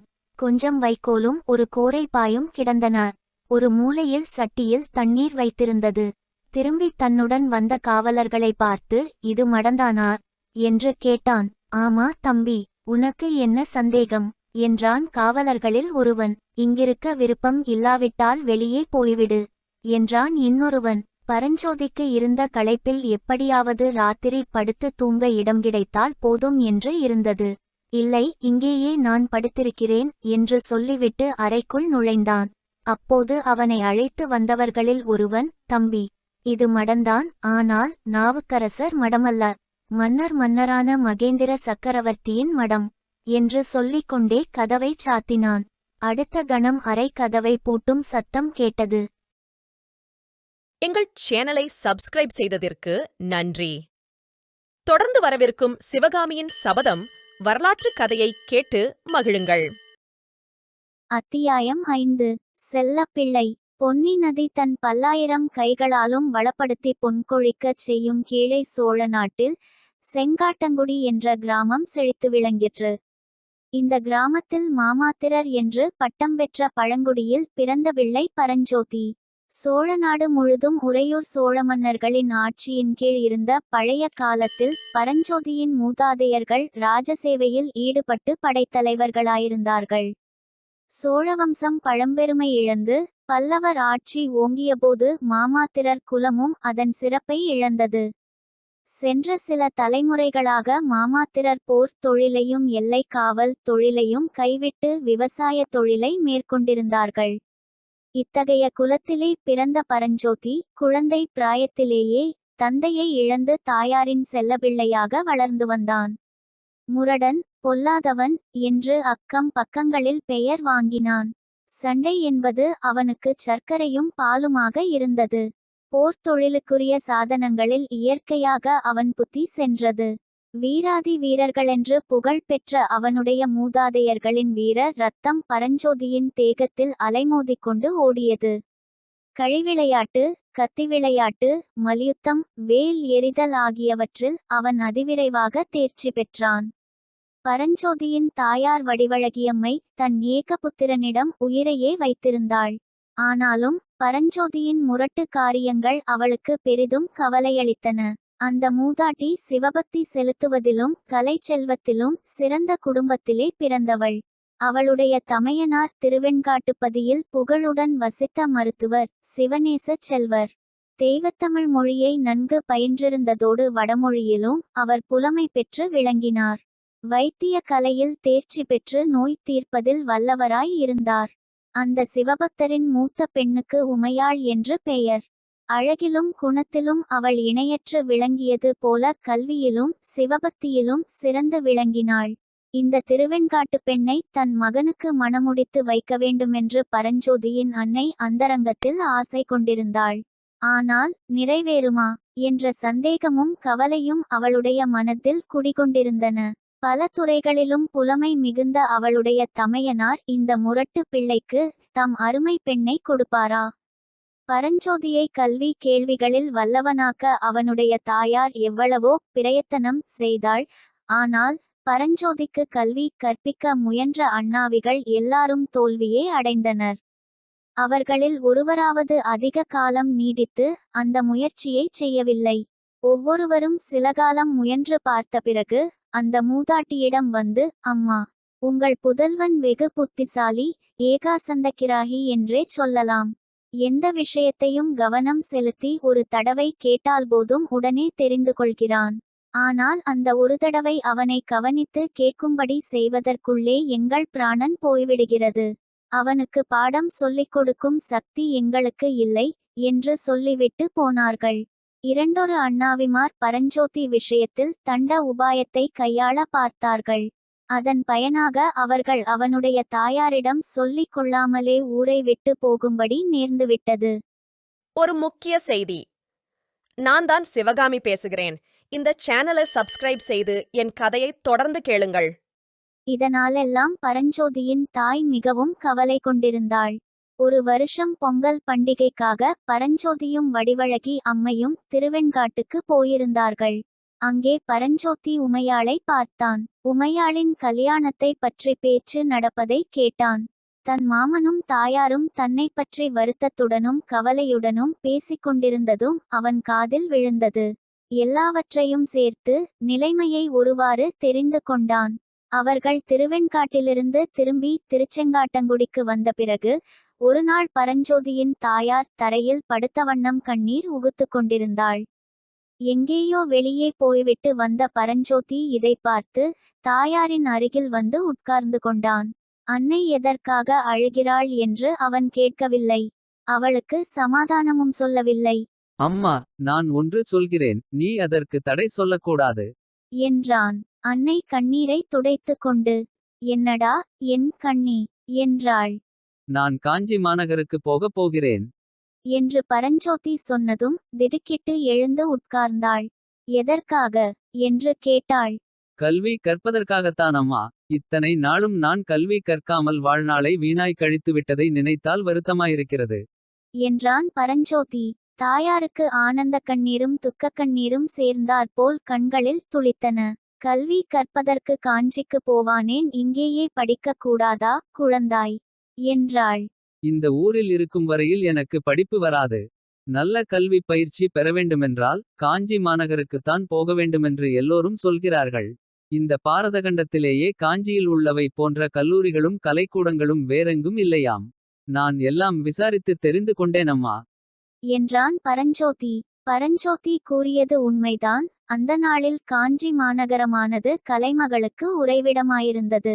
வடமொழிக்கல்வி அளித்த வேதகடிகைகளும் தமிழ்கல்வி பயில்வித்த திருமடங்களும் பௌத்தர்களின் மதபோதனை கல்லூரிகளும் சமண சமய பள்ளிகளும் காஞ்சியில் நிறைந்திருந்தன. இன்னும் சித்திரம், சிற்பம், சங்கீதம் ஆகிய அருங்கலைகளை பயில்வதற்கு சிறந்த கலைக் கழகங்களும் இருந்தன. இவற்றையெல்லாம் விட காஞ்சி மாநகருக்கு பெருஞ்சிறப்பளித்து தமிழகமெங்கும் பெருங்கிளர்ச்சி உண்டாக்கிய சம்பவம் ஒன்று சில காலத்துக்கு முன்பு நிகழ்ந்திருந்தது. அந்தச் சம்பவம் மகாவீரரும் மகாபுத்திமானும் சகலகலாவல்லவருமான மகேந்திரவர்ம சக்கரவர்த்தி திருநாவுக்கரசரின் மகிமையினால் சமண மதத்தை துறந்து சிவநேச செல்வரானதுதான். மருள் நீக்கியார் என்னும் இயற்பெயர் கொண்ட நாவுக்கரசர் சிலகாலம் தர்மசேனர் என்ற பெயருடன் சமண சமய போதகர்களில் புகழ் பெற்றவராய் விளங்கினார். பின்னர் அவருடைய சகோதரி திலகவதியாரின் சிவபக்தி காரணமாக அவர் சமண மதத்தை துறந்து சிவனடியாரானார். அது முதல் தேனினும் இனிய தமிழ்மொழியில் சிவபக்தி ததும்பும் பண்களையும் தாண்டகங்களையும் அமுதவெள்ளமாக பொழிந்து வந்தார். அந்த தெய்வீக பாடல்களின் மகிமையில் ஈடுபட்ட மகேந்திர சக்கரவர்த்தியானவர் நான் நாட்டுக்கரசன், தாங்கள் நாவுக்கரசர் என்று மருள்நீக்கியாரை போற்றியதோடு சமண மதத்தையே துறந்து சிவநேசராகிவிட்டார். இந்த வரலாறு தமிழகமெங்கும் பரவியிருந்தது. மேற்கூறிய அதிசயங்களை பற்றியே இந்த காலத்தில் எங்கெங்கும் வியப்புடன் ஜனங்கள் பேசிக்கொண்டிருந்தார்கள். மகேந்திர சக்கரவர்த்தியினது வேண்டுகோளின் பேரில் நாவுக்கரசர் காஞ்சியில் திருமடம் ஸ்தாபித்திருக்கிறார் என்றும் அந்த மடத்தில் தெய்வ தமிழ்மொழியும் தெய்வீக இசைப்பாடல்களும் கற்பிக்கப்படுகின்றன என்றும் நாடெங்கும் பிரசித்தமாகியிருந்தன. இந்த செய்திகள் எல்லாம் பரஞ்சோதியின் காதிலும் விழுந்திருந்தபடியால்தான் கல்வி கற்க காஞ்சிக்கு போகிறேன் என்று அவன் தாயாரிடம் கூறினான். ஏக புதல்வனை பிரிந்திருக்க வேண்டுமென்பதை நினைத்து வடிவழகி அம்மை பெரும் வேதனையை அடைந்த போதிலும் கல்வி கற்கப் போகிறேன் என்று பரஞ்சோதி கூறியது அவளுக்கு ஒரு பக்கத்தில் அளவில்லாத மகிழ்ச்சியையும் அளித்தது. தாயாரின் சம்மதத்தை தெரிந்து கொண்டதும் பரஞ்சோதி, அம்மா, நீ மாமாவிடம் சொல்லி நான் கல்வி கற்று திரும்பி வரும் வரையில் உமையாளுக்கு கல்யாணம் செய்யாமல் பார்த்து கொள்ள வேண்டும் என்று கூறிய போது மகனுடைய மனநிலையை அறிந்து கொண்டு அன்னை மீண்டும் ஆனந்த கண்ணீர் வடித்தாள். பரஞ்சோதியின் தீர்மானத்தை அறிந்து அவனுடைய மாமனும் அளவற்ற மகிழ்ச்சியடைந்தார். அந்த சிவபக்தர் திருநாவுக்கரசரை தரிசித்து அவருடன் நட்புரிமை பூண்டவராதலால் நாவுக்கரசருக்கு ஓலை எழுதித் தருவதாகச் சொன்னார். தமிழ்கல்வியோடு ஏதேனும் ஒரு கலையும் அவன் கற்றுவர வேண்டுமென்றும் இதன் பொருட்டு தம்முடைய பழைய சிநேகிதரான ஆயனருக்கு ஓலை தருவதாகவும் கூறினார். பரஞ்சோதியின் மனநிலையை அறிந்து கொண்டு அவன் கல்வி பயின்று திரும்பியதும் உமையாளை அவனுக்கே மணம் செய்து தருவதாகவும் உறுதி கூறினார். நல்ல நாள் நல்ல வேளையில் பரஞ்சோதி அன்னையிடமும் மாமனிடமும் ஆசி பெற்று மற்ற எல்லோரிடமும் விடை பெற்று கொண்டு காஞ்சி மாநகருக்கு புறப்பட்டான். புறப்படும்போது கடைசியாக அவனுடைய மாமன் கூறிய புத்திமதி என்னவென்றால், அப்பா, பரஞ்சோதி, தூரவழி போகும்போது கையில் வேலுடன் நீ புறப்படுவது நியாயந்தான். ஆனால் வழிப்பிரயாணத்துக்கு மட்டும் வேலை துணையாக வைத்துக்கொள். காஞ்சி மாநகரை அடைந்ததும் வேலை தலையை சுற்றி வீசி எறிந்துவிடு. அப்புறம் கல்வி கற்பதிலேயே முழு கவனத்தையும் செலுத்து என்பதுதான். எங்கள் சேனலை சப்ஸ்கிரைப் செய்ததற்கு நன்றி. தொடர்ந்து வரவிருக்கும் சிவகாமியின் சபதம் வரலாற்று கதையை கேட்டு மகிழுங்கள். அத்தியாயம் 6. மர்மக்கயிறு. சிறைக்கூடத்தின் இருள் சூழ்ந்த அறைக்குள்ளே கோரைப்பாயில் தன்னந்தனியாக படுத்திருந்த பரஞ்சோதிக்கு மேற்கூறிய மாமனுடைய புத்திமதி நினைவுக்கு வந்தது. காஞ்சி மாநகரை அடைந்ததும் மாமனுடைய புத்திமதியின் பிரகாரம் அவன் வேலை வீசேறியத்தான் செய்தான். ஆனால் அந்த பொல்லாத வேல் மதங்கொண்ட யானையின் மீது விழுந்து தொலைத்தது. அதனுடைய பலன்தான் தன்னைச் சிறையிலே கொண்டு வந்து சேர்த்தது என்பதை எண்ணியபோது பரஞ்சோதிக்கு சிரிப்பு வந்தது. காஞ்சி மாநகர் சேர்ந்த முதல் நாளிரவை தான் சிறைச்சாலையில் கழிக்க வேண்டியிருந்தது என்பதை அவனுடைய தாயும் மாமனும் அறிந்தால் என்ன நினைப்பார்கள்? தான் காஞ்சிக்கு புறப்பட்ட சமயத்தில் வீட்டுச்சுவருக்கு அப்பால் தனியாக நின்று கனிவும் கண்ணீரும் ததும்பிய கண்களினால் விடை கொடுத்த உமையாளுக்கு தான் என்னமாயிருக்கும்? காஞ்சியில் தமிழ்கல்வியும் சிற்பக்கலையும் கற்றுக்கொண்டு திரும்பி ஊருக்கு போனதும் இந்த முதல் நாள் சம்பவத்தைச் சொன்னால் அவர்கள் ஒருவேளை நம்ப மறுத்தாலும் மறுக்கலாம். இன்று மத்தியானம் தன்னிடம் யாராவது இப்படியெல்லாம் நடக்கும் என்று சொல்லியிருந்தால் நம்பியிருக்க முடியுமா? சட்டென்று பரஞ்சோதிக்கு ஒரு விஷயம் நினைவு வந்தது. அந்த புத்த சந்நியாசி என்ன சொன்னார்? இன்று இரவு உனக்கு ஒரு கஷ்டம் வரும் என்று சொன்னாரல்லவா? அது உண்மையாகி விட்டதே. உண்மையிலேயே அவர் முக்காலமும் உணர்ந்த முனிவரா? அன்று நண்பகலில் அந்த புத்த சந்நியாசியை அவன் சந்தித்த சம்பவத்தை நினைத்து கொண்டு பரஞ்சோதி தனக்குத்தானே நகைத்து கொண்டான். அந்தச் சம்பவம் பின்வருமாறு.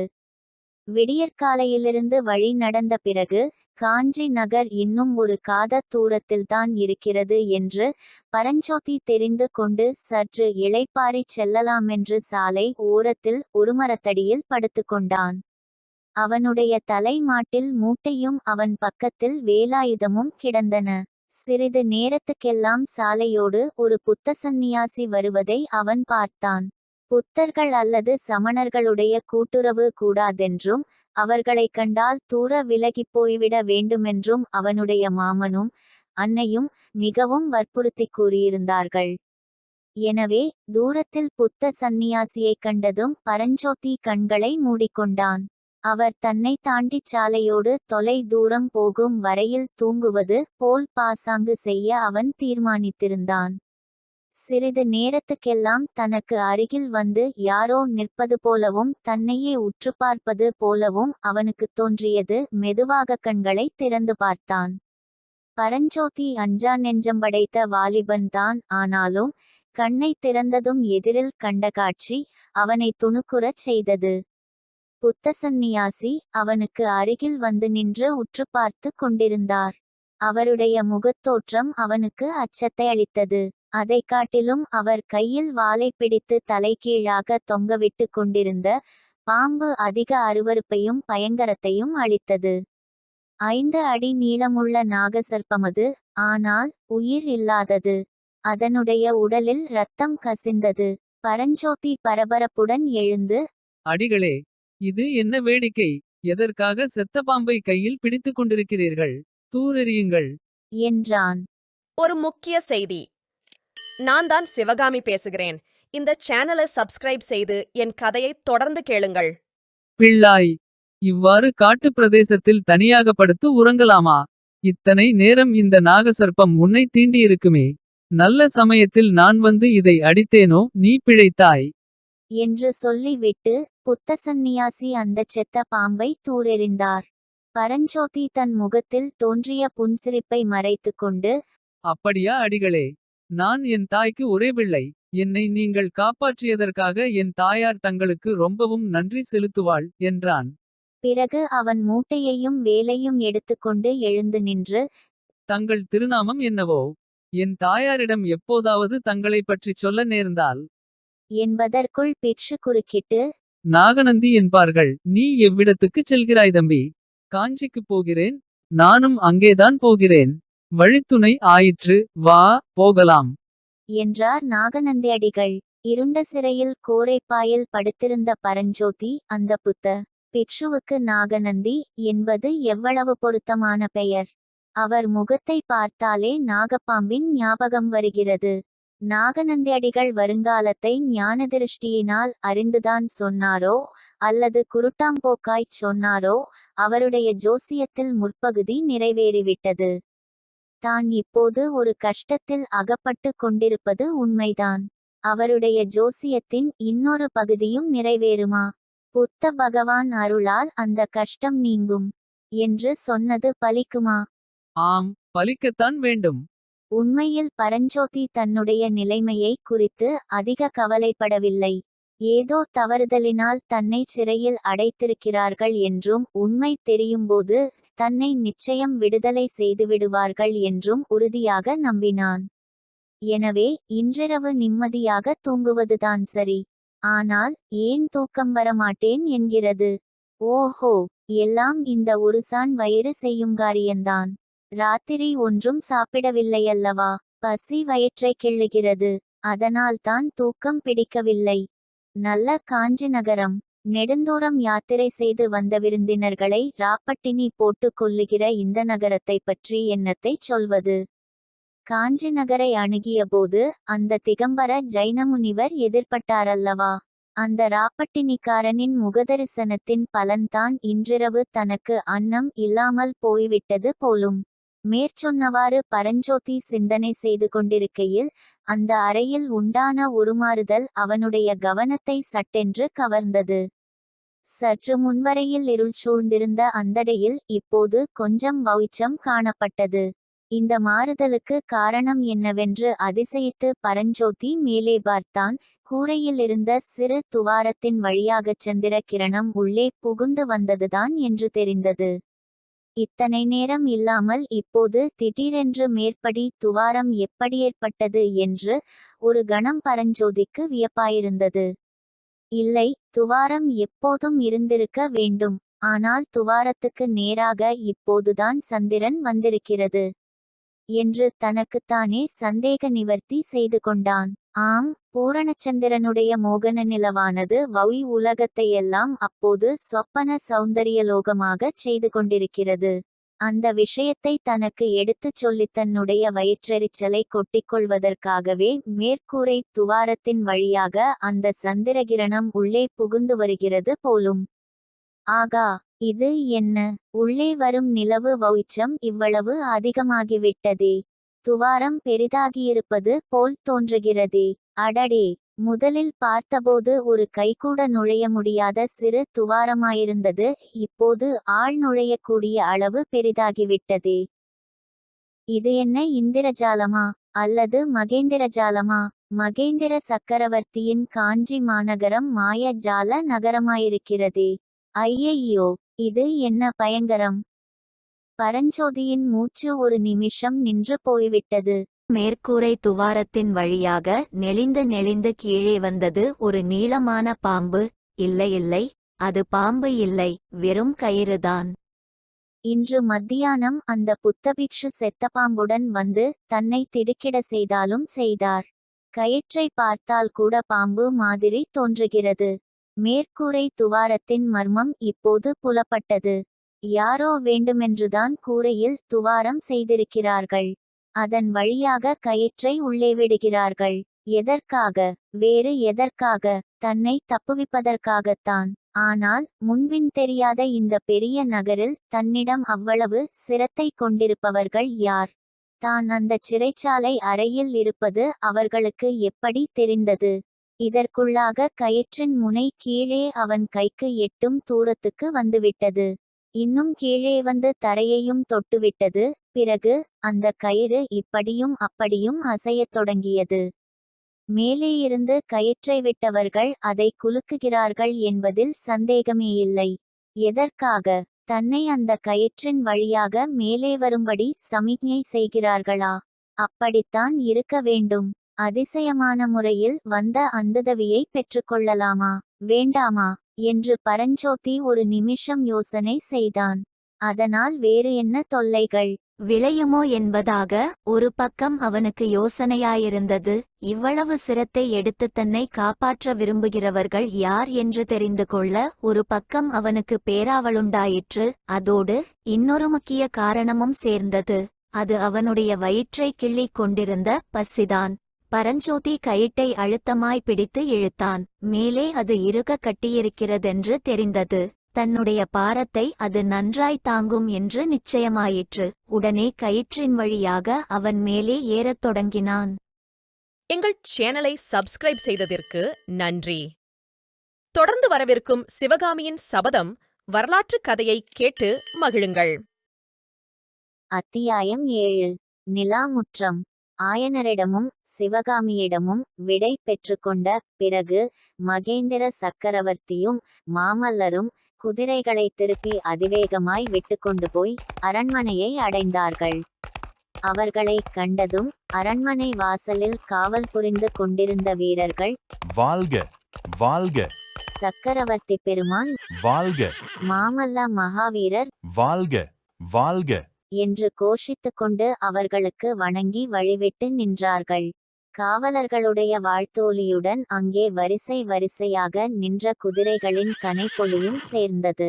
அரண்மனை முன்வாசலை தாண்டி அவர்கள் உள்ளே நுழைந்ததும் அங்கேயிருந்த விசாலமான நிலா முற்றத்தில் வீரர்கள் பலர் அணிவகுத்து நிற்பது தெரிந்தது.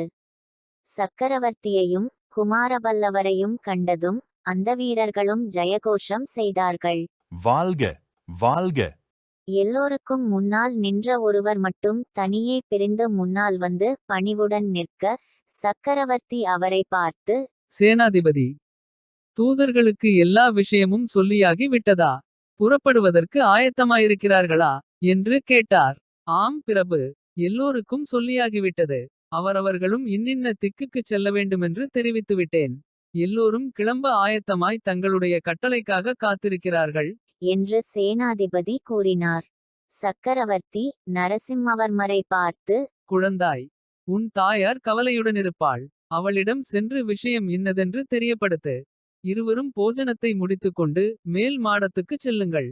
இந்த தூதர்களை அனுப்பிவிட்டு நானும் அங்கு வந்து சேருகிறேன் என்றார்.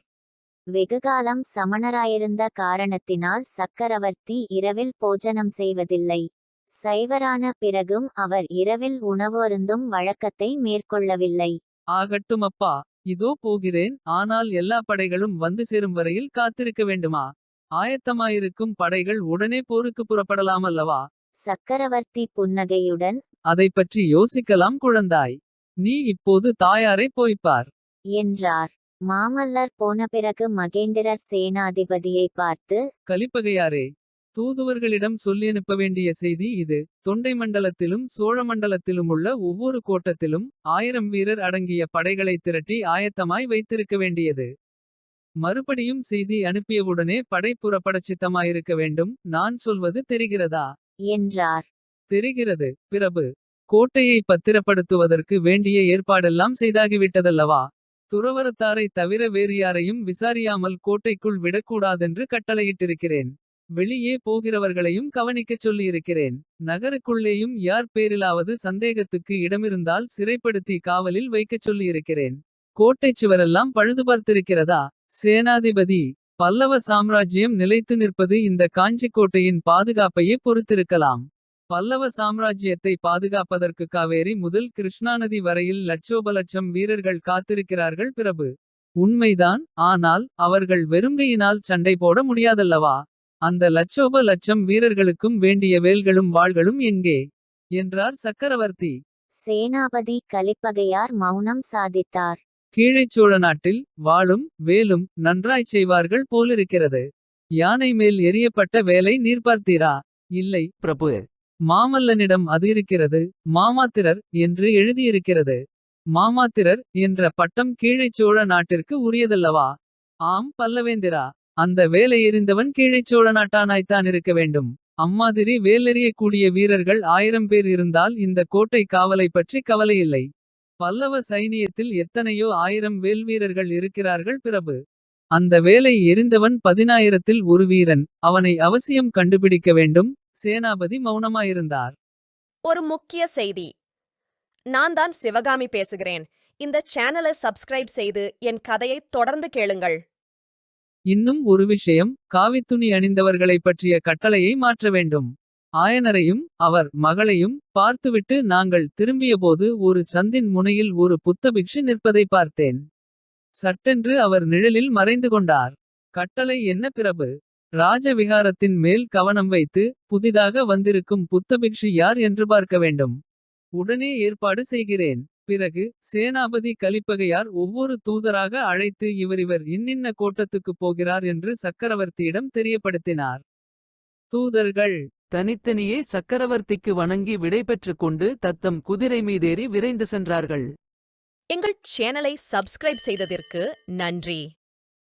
தொடர்ந்து வரவிருக்கும் சிவகாமியின் சபதம் வரலாற்று கதையை கேட்டு மகிழுங்கள். புவன மகாதேவி. மாமல்லர் தந்தையின் சொற்படி அரண்மனை நிலாமுற்றத்தைக் கடந்து உள்வாசலை நெருங்கியதும் குதிரை மீதிருந்து இறங்கினார். அங்கே சித்தமாய் காத்திருந்த பணியாட்கள் குதிரையை பிடித்து அப்பால் கொண்டு சென்றார்கள். பிறகு மாமல்லர் விசாலமான அந்த அழகிய அரண்மனைக்குள் பிரவேசித்து தீபமேந்துவோர் தம்மை பின்தொடர்ந்து வருவதற்கு திணறும்படியாக அவ்வளவு விரைவாக நடந்து சென்றார். புதிதாக அந்த அரண்மனைக்குள் பிரவேசிக்கிறவர்கள் அங்கே குறுக்கும் நெடுக்குமாகச் சென்ற நடைபாதைகளில் வழிகண்டுபிடித்து செல்வது அசாத்தியமாயிருக்கும். நரசிம்மர் அந்த பாதைகளின் வழியாக வளைந்து சென்று அரண்மனை அந்தப்புறத்தை அடைந்தார். அங்கே சிற்ப வேலைகளினால் சிறப்படைந்த ஒரு வாசலை அவர் அணுகியதும், குழந்தாய், வந்துவிட்டாயா என்று உள்ளேயிருந்து ஒரு குரல் கேட்டது. பல்லவ சாம்ராஜ்யத்தின் பட்டத்தரசியான புவனமகாதேவி அந்த புற வாசற்படியில் வந்து நின்றார். அவருடைய கம்பீரமான தோற்றமும் முதிர்ந்த சௌந்தரியவதனமும் திரிபுவன சக்கரவர்த்தினி என்று பல்லவ சாம்ராஜ்யத்தின் பிரஜைகள் அவரை கொண்டாடுவது முற்றும் பொருந்தும்.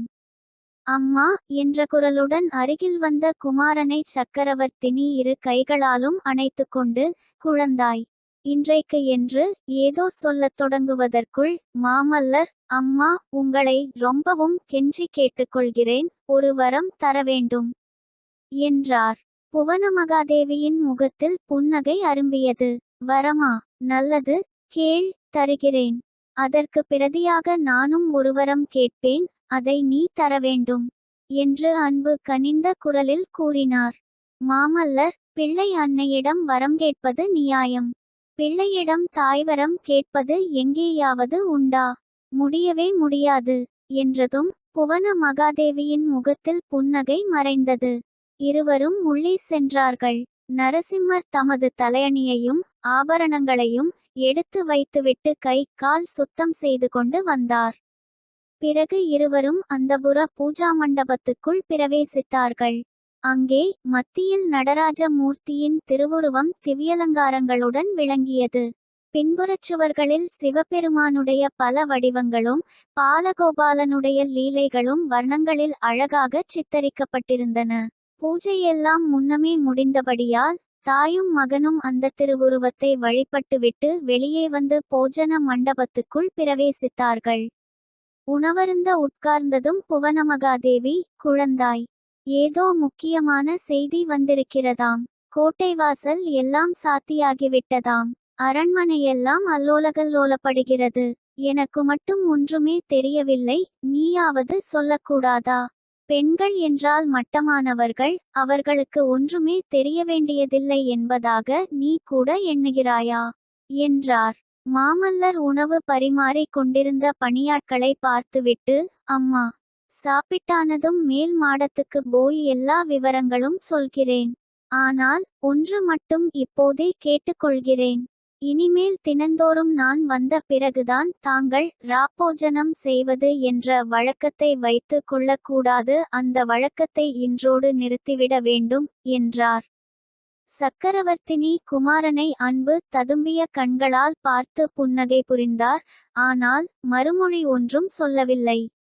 காஞ்சி அரண்மனையில் பகல் போஜனம் ராஜரீக சம்பிரதாயங்களுடன் ஆடம்பரமாய் நடப்பது வழக்கம்.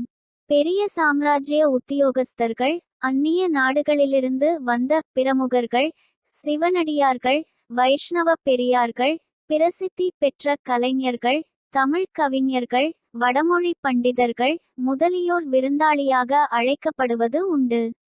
எனவே பகல் போஜன நேரத்தில் அரண்மனைவாசிகள் ஒருவரோடொருவர் அளவளாவுதல் இயலாத காரியம். மற்றும் பகல் நேரமெல்லாம் சக்கரவர்த்தியும் குமாரரும் ராஜரீக காரியங்களில் ஈடுபட்டிருப்பார்கள். எனவே தாயும் பிள்ளையும் சந்திப்பதற்கு ராப்போஜன நேரத்தை சக்கரவர்த்தி திட்டம் செய்திருந்தார். ஒரு முக்கிய செய்தி. நான் தான் சிவகாமி பேசுகிறேன். இந்த சேனலை சப்ஸ்கிரைப் செய்து என் கதையை தொடர்ந்து கேளுங்கள். அதற்கு பிறகு அரண்மனை மேல் உப்பரிகையின் நிலாமாடத்தில் அவர்கள் 3 பேரும் சந்தித்து பேசுவது வழக்கமாயிருந்தது.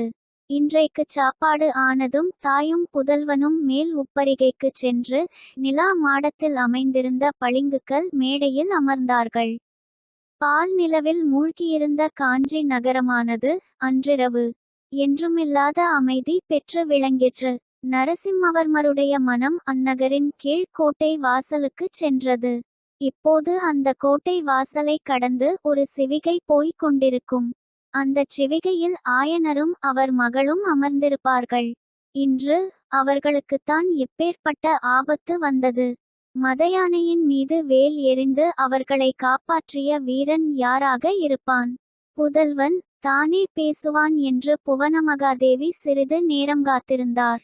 அவன் ஏதோ சிந்தனையில் ஆழ்ந்துவிட்டான் என்பதை தெரிந்து கொண்டு, குழந்தாய் என்றார். உடனே மாமல்லர் திடீரென்று கனவு கலைந்தவர் போல் திடுக்கிட்டு தாயாரை பார்த்தார். அம்மா, நான் உங்களிடம் விரும்பிய வரத்தை கேட்டே விடுகிறேன். உங்களுக்கு புண்ணியமாய் போகட்டும். என்னை குழந்தாய் என்று கூப்பிடாதீர்கள். நான் இன்னும் பச்சை குழந்தையா? பல்லவ ராஜ்யத்திலுள்ள புகழ் வாய்ந்த மல்லர்களையெல்லாம் ஜெயித்து மாமல்லன் என்று பட்டம் பெற்ற பிறகும் என்னை குழந்தை என்றால் நான் என்ன செய்கிறது? அப்பாவோ இன்னும் என்னை தொட்டிலில் கிடக்கும் குழந்தையாகவே எண்ணி நடத்துகிறார். உங்கள் 2 பேருக்கும் இடையில் நான் அகப்பட்டு கொண்டேன். அதற்கு என்ன செய்யலாம்? பெற்றோர்களுக்கு மகன் எப்போதும் குழந்தைதான் என்ற குரலை கேட்டு தாயும் மகனும் திரும்பி பார்த்தார்கள். அவர்களுக்கு தெரியாமல் மகேந்திர சக்கரவர்த்தி பின்னால் வந்து நிற்பதை தெரிந்து கொண்டு இருவரும் பயபக்தியுடன் எழுந்து நின்றார்கள். மகேந்திரர் பளிங்கு மேடையில் அமர்ந்ததும் புவன மகாதேவியும் மாமல்லரும் உட்கார்ந்தார்கள். தேவி, குழந்தை ஏதாவது சொன்னானா என்று சக்கரவர்த்தி கேட்டார். இன்னும் ஒன்றும் சொல்லவில்லை. என் பேரிலும் உங்கள் பேரிலும் குறைதான் சொல்லிக் கொண்டிருந்தான். குறை சொல்லாமல் வேறு என்ன சொல்லட்டும்? அப்பா, பல்லவ ராஜ்யத்தில் அந்நியர் பிரவேசித்த செய்தி கிடைத்த பிறகும் நாம் வெறுமனே கையை கட்டிக்கொண்டு உட்கார்ந்திருப்பதா? சேனாபதி கலிப்பகையார், சேனை திரட்டுவதற்குள் கலியுகமே முடிந்துவிடும் போலிருக்கிறதே. இத்தனை நேரம் நமது சைனியம் போருக்கு கிளம்பியிருக்க வேண்டாமா என்று கொதித்தார் மாமல்லர். பல்லவ ராஜ்யத்தில் அந்நியர் பிரவேசித்தார்களா?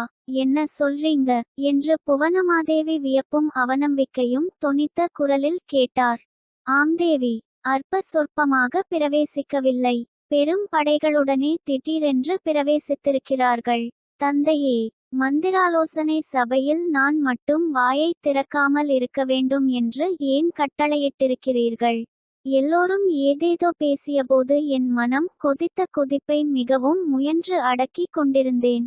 மாமல்லரின் பேச்சை மறுத்து சக்கரவர்த்தி தமது பட்ட மகிழ்ச்சியை பார்த்துச் சொன்னார். தேவி, நரசிம்மன் இன்னும் குழந்தையாகத்தான் இருக்கிறான்.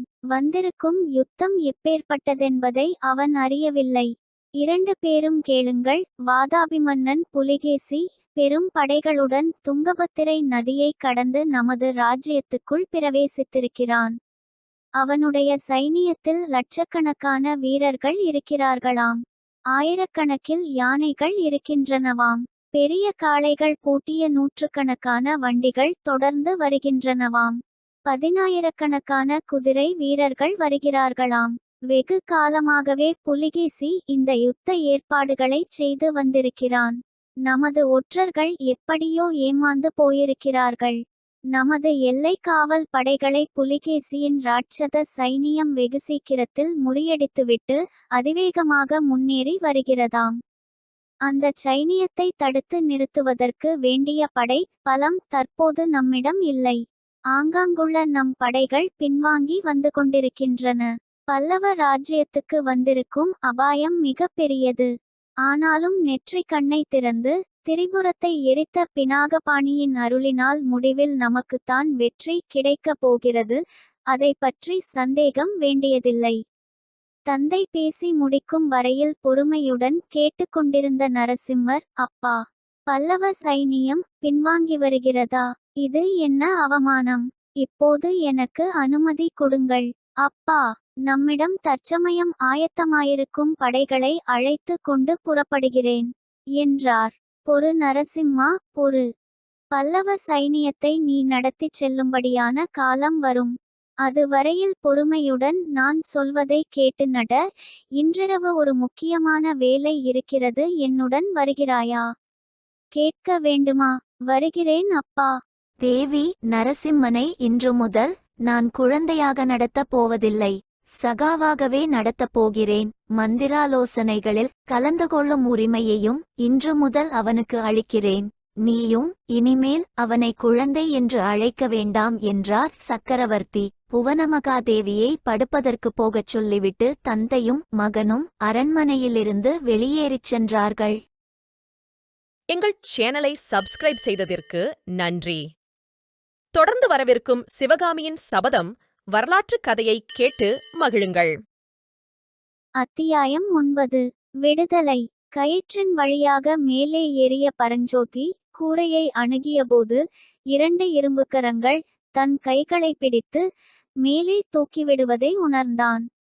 மறுகணமே தான் மேற்கூரையின் மேல் நிற்பதையும் தனக்கு எதிரில் பேச வேண்டாம் என்பதற்கு அறிகுறியாக உதட்டில் ஒற்றை விரலை வைத்துக்கொண்டு புத்தபிக்ஷு நிற்பதையும் பார்த்தான்.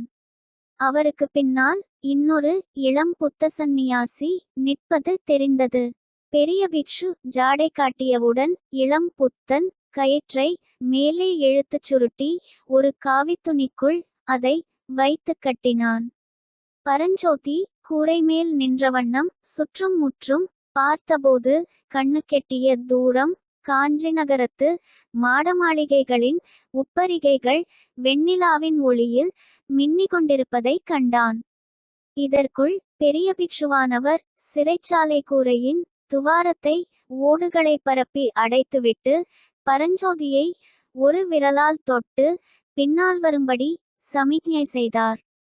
அவரை பின்தொடர்ந்து பரஞ்சோதியும் இளம்பிக்ஷுவும் ஓட்டுக்கூரைகளின் மேலேயும் நிலாமாடங்கள் மண்டபங்களின் மேலேயும் ஓசைப்படாமல் மெதுவாக நடந்து சென்றார்கள். வீதியில் ஏதாவது சத்தம் கேட்டால் புத்தபிக்ஷு உடனே தனக்கு பின்னால் வருவோருக்கு ஜாடை காட்டிவிட்டு உட்கார்ந்து கொள்வார். சந்தடி நீங்கிய பிறகு எழுந்து நடப்பார். இவ்விதம் 7-8 கட்டிடங்களை மேற்கூரை வழியாக கடந்த பிறகு ஒரு வீட்டின் முகப்பில் வீதியோரத்தில் பன்னீர் மரங்கள் அடர்த்தியாக வளர்ந்திருந்த இடத்துக்கு வந்தார்கள். பன்னீர் மரங்களின் அடர்ந்த பசுமையான இலைகளுக்கு இடையிடையே கொத்து கொத்தாக பூத்திருந்த பன்னீர் மலர்கள் வெண்ணிலாவின் வெள்ளி மலர்களாக பிரகாசித்தன.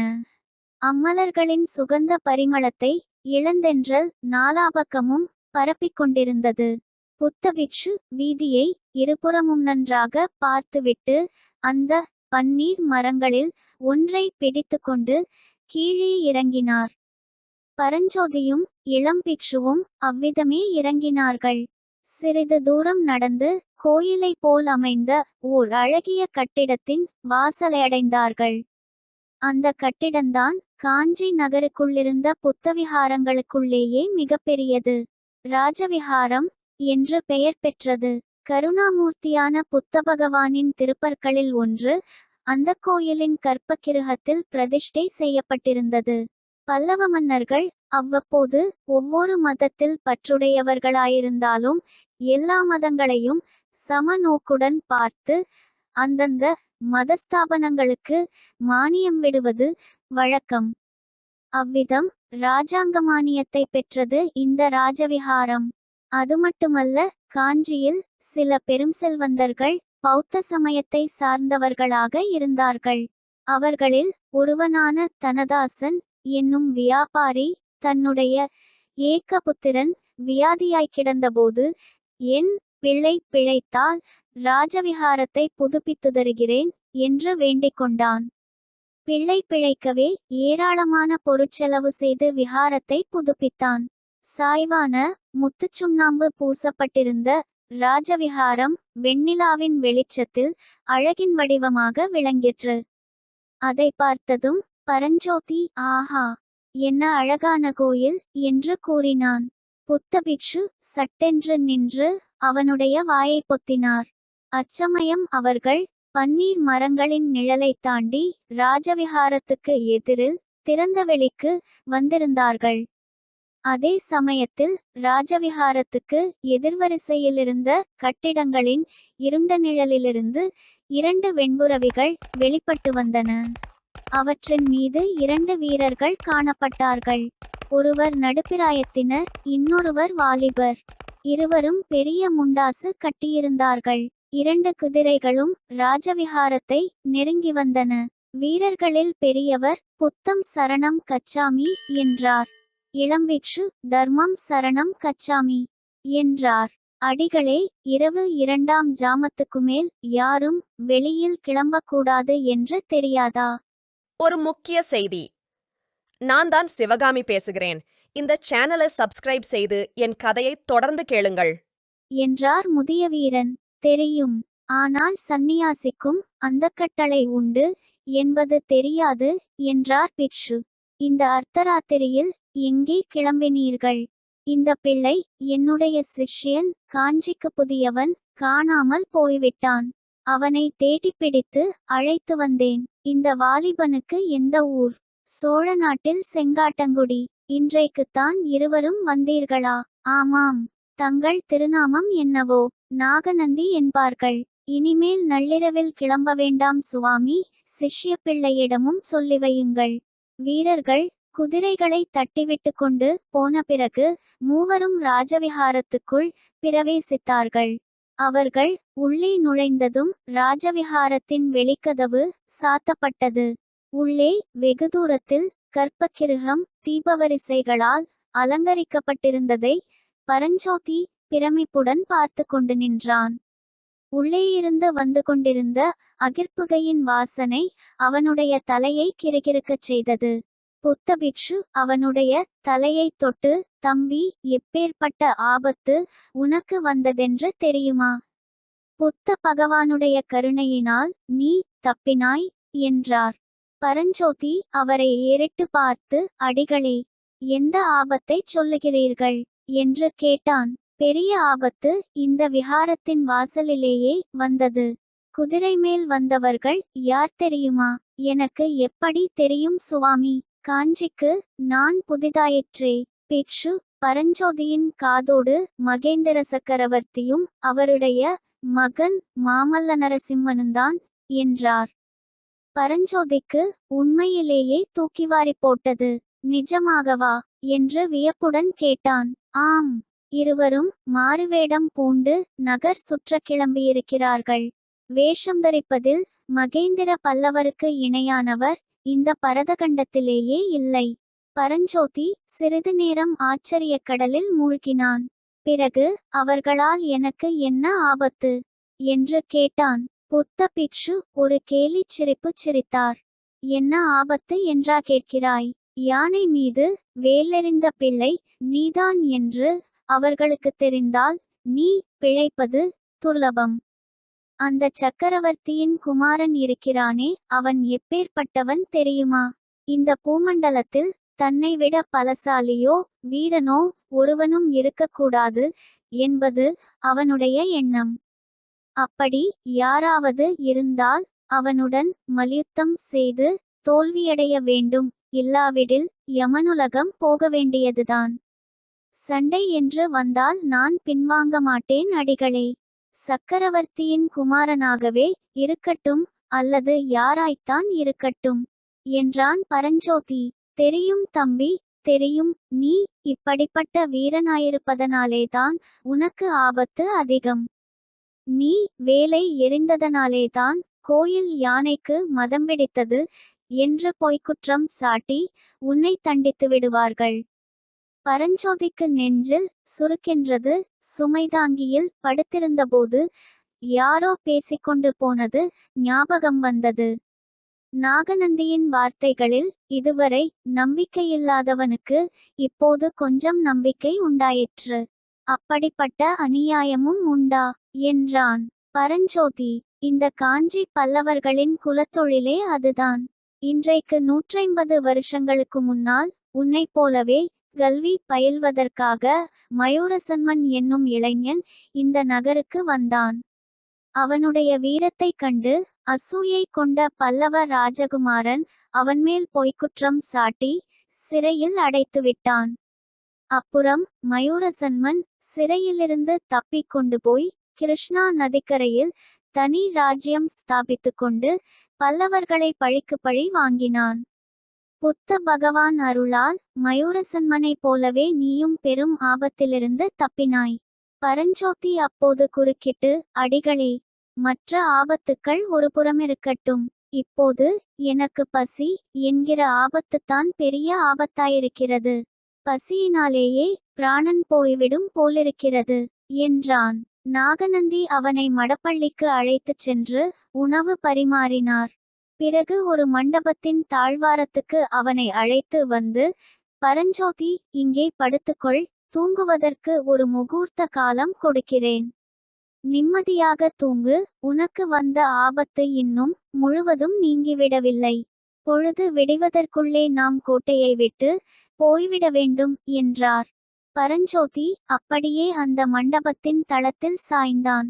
அடுத்த நிமிஷமே நித்திராதேவி அவனை ஆட்கொண்டாள். எங்கள் சேனலை சப்ஸ்கிரைப் செய்ததற்கு நன்றி.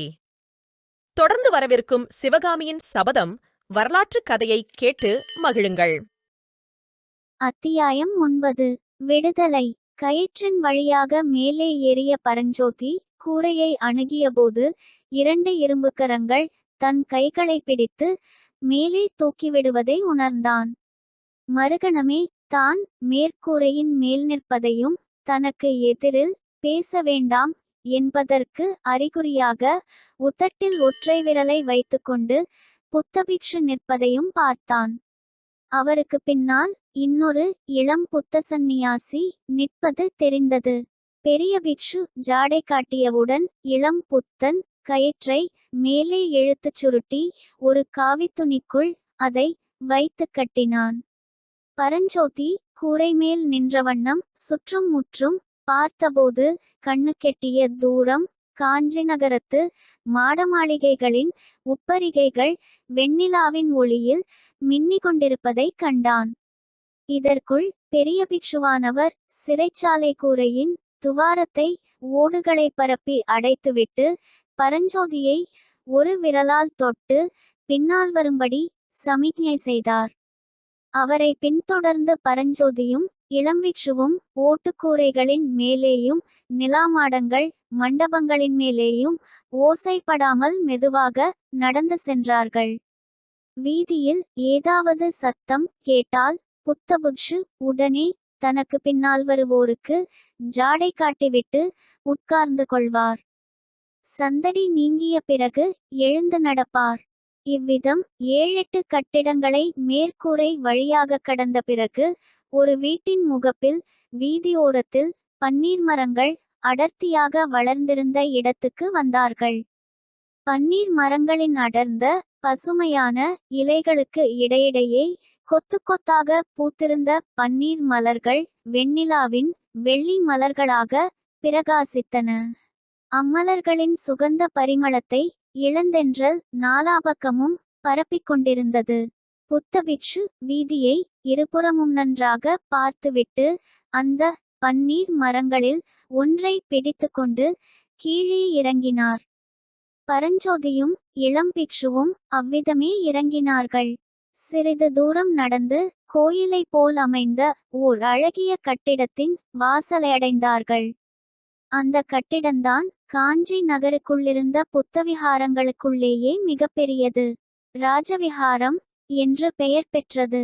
கருணாமூர்த்தியான புத்த பகவானின் திருப்பற்களில் ஒன்று அந்த கோயிலின் கற்பகிருஹத்தில் பிரதிஷ்டை செய்யப்பட்டிருந்தது.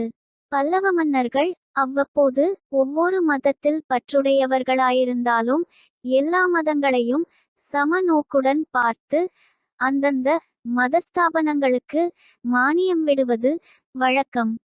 அவ்விதம் இராஜாங்க மானியத்தை பெற்றது இந்த ராஜவிஹாரம். அது மட்டுமல்ல, காஞ்சியில் சில பெரும் செல்வந்தர்கள் பௌத்த சமயத்தை சார்ந்தவர்களாக இருந்தார்கள். அவர்களில் ஒருவனான தனதாசன் என்னும் வியாபாரி தன்னுடைய ஏக்கபுத்திரன் வியாதியாய் கிடந்தபோது, என் பிள்ளை பிழைத்தால் ராஜவிஹாரத்தை புதுப்பித்து தருகிறேன் என்று வேண்டிக் கொண்டான். பிள்ளை பிழைக்கவே ஏராளமான பொருட்செலவு செய்து விஹாரத்தை புதுப்பித்தான். சாய்வான முத்துச்சுண்ணாம்பு பூசப்பட்டிருந்த ராஜவிஹாரம் வெண்ணிலாவின் வெளிச்சத்தில் அழகின் வடிவமாக விளங்கிற்று. அதை பார்த்ததும் பரஞ்சோதி, ஆஹா, என்ன அழகான கோயில் என்று கூறினான். புத்தபிக்ஷு சட்டென்று நின்று அவனுடைய வாயை பொத்தினார். அச்சமயம் அவர்கள் பன்னீர் மரங்களின் நிழலை தாண்டி ராஜவிஹாரத்துக்கு எதிரில் திறந்தவெளிக்கு வந்திருந்தார்கள். அதே சமயத்தில் ராஜவிஹாரத்துக்கு எதிர்வரிசையிலிருந்த கட்டிடங்களின் இருண்ட நிழலிலிருந்து 2 வெண்புறவிகள் வெளிப்பட்டு வந்தன. அவற்றின் மீது 2 வீரர்கள் காணப்பட்டார்கள். ஒருவர் நடுப்பிராயத்தினர், இன்னொருவர் வாலிபர். இருவரும் பெரிய முண்டாசு கட்டியிருந்தார்கள். 2 குதிரைகளும் ராஜவிஹாரத்தை நெருங்கி வந்தன. வீரர்களில் பெரியவர் புத்தம் சரணம் கச்சாமி என்றார். இளம்பிக்ஷு தர்மம் சரணம் கச்சாமி என்றார். அடிகளே, இரவு 2ஆம் ஜாமத்துக்குமேல் யாரும் வெளியில் கிளம்பக்கூடாது என்று தெரியாதா? ஒரு முக்கிய செய்தி. நான் தான் சிவகாமி பேசுகிறேன். இந்த சேனலை சப்ஸ்கிரைப் செய்து என் கதையை தொடர்ந்து கேளுங்கள் என்றார் முதிய வீரன். தெரியும், ஆனால் சந்நியாசிக்கும் அந்த கட்டளை உண்டு என்பது தெரியாது என்றார் பிக்ஷு. இந்த அர்த்தராத்திரியில் எங்கே கிளம்பினீர்கள்? இந்த பிள்ளை என்னுடைய சிஷ்யன், காஞ்சிக்கு புதியவன், காணாமல் போய்விட்டான். அவனை தேடிப்பிடித்து அழைத்து வந்தேன். இந்த வாலிபனுக்கு எந்த ஊர்? சோழ நாட்டில் செங்காட்டங்குடி. இன்றைக்குத்தான் இருவரும் வந்தீர்களா? ஆமாம். தங்கள் திருநாமம் என்னவோ? நாகநந்தி என்பார்கள். இனிமேல் நள்ளிரவில் கிளம்ப வேண்டாம் சுவாமி, சிஷ்ய பிள்ளையிடமும் சொல்லி வையுங்கள். வீரர்கள் குதிரைகளை தட்டிவிட்டு கொண்டு போன பிறகு மூவரும் ராஜவிஹாரத்துக்குள் பிரவேசித்தார்கள். அவர்கள் உள்ளே நுழைந்ததும் ராஜவிஹாரத்தின் வெளிக்கதவு சாத்தப்பட்டது. உள்ளே வெகு தூரத்தில் கற்பக்கிருகம் தீபவரிசைகளால் அலங்கரிக்கப்பட்டிருந்ததை பரஞ்சோதி பிரமிப்புடன் பார்த்து கொண்டு நின்றான். உள்ளேயிருந்து வந்து கொண்டிருந்த அகிர்புகையின் வாசனை அவனுடைய தலையை கிறுகிறுக்கச் செய்தது. புத்த பிக்ஷு அவனுடைய தலையைத் தொட்டு, தம்பி, எப்பேற்பட்ட ஆபத்து உனக்கு வந்ததென்று தெரியுமா? புத்த பகவானுடைய கருணையினால் நீ தப்பினாய் என்றார்.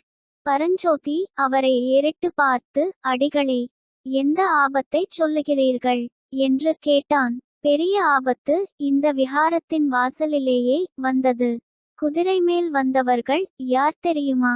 எனக்கு எப்படி தெரியும் சுவாமி? காஞ்சிக்கு நான் புதிதாயிற்றே. பிக்ஷு பரஞ்சோதியின் காதோடு மகேந்திர சக்கரவர்த்தியும் அவருடைய மகன் மாமல்ல நரசிம்மனுந்தான் என்றார். பரஞ்சோதிக்கு உண்மையிலேயே தூக்கிவாரி போட்டது. நிஜமாகவா என்று வியப்புடன் கேட்டான். ஆம், இருவரும் மாறுவேடம் பூண்டு நகர் சுற்ற கிளம்பியிருக்கிறார்கள்.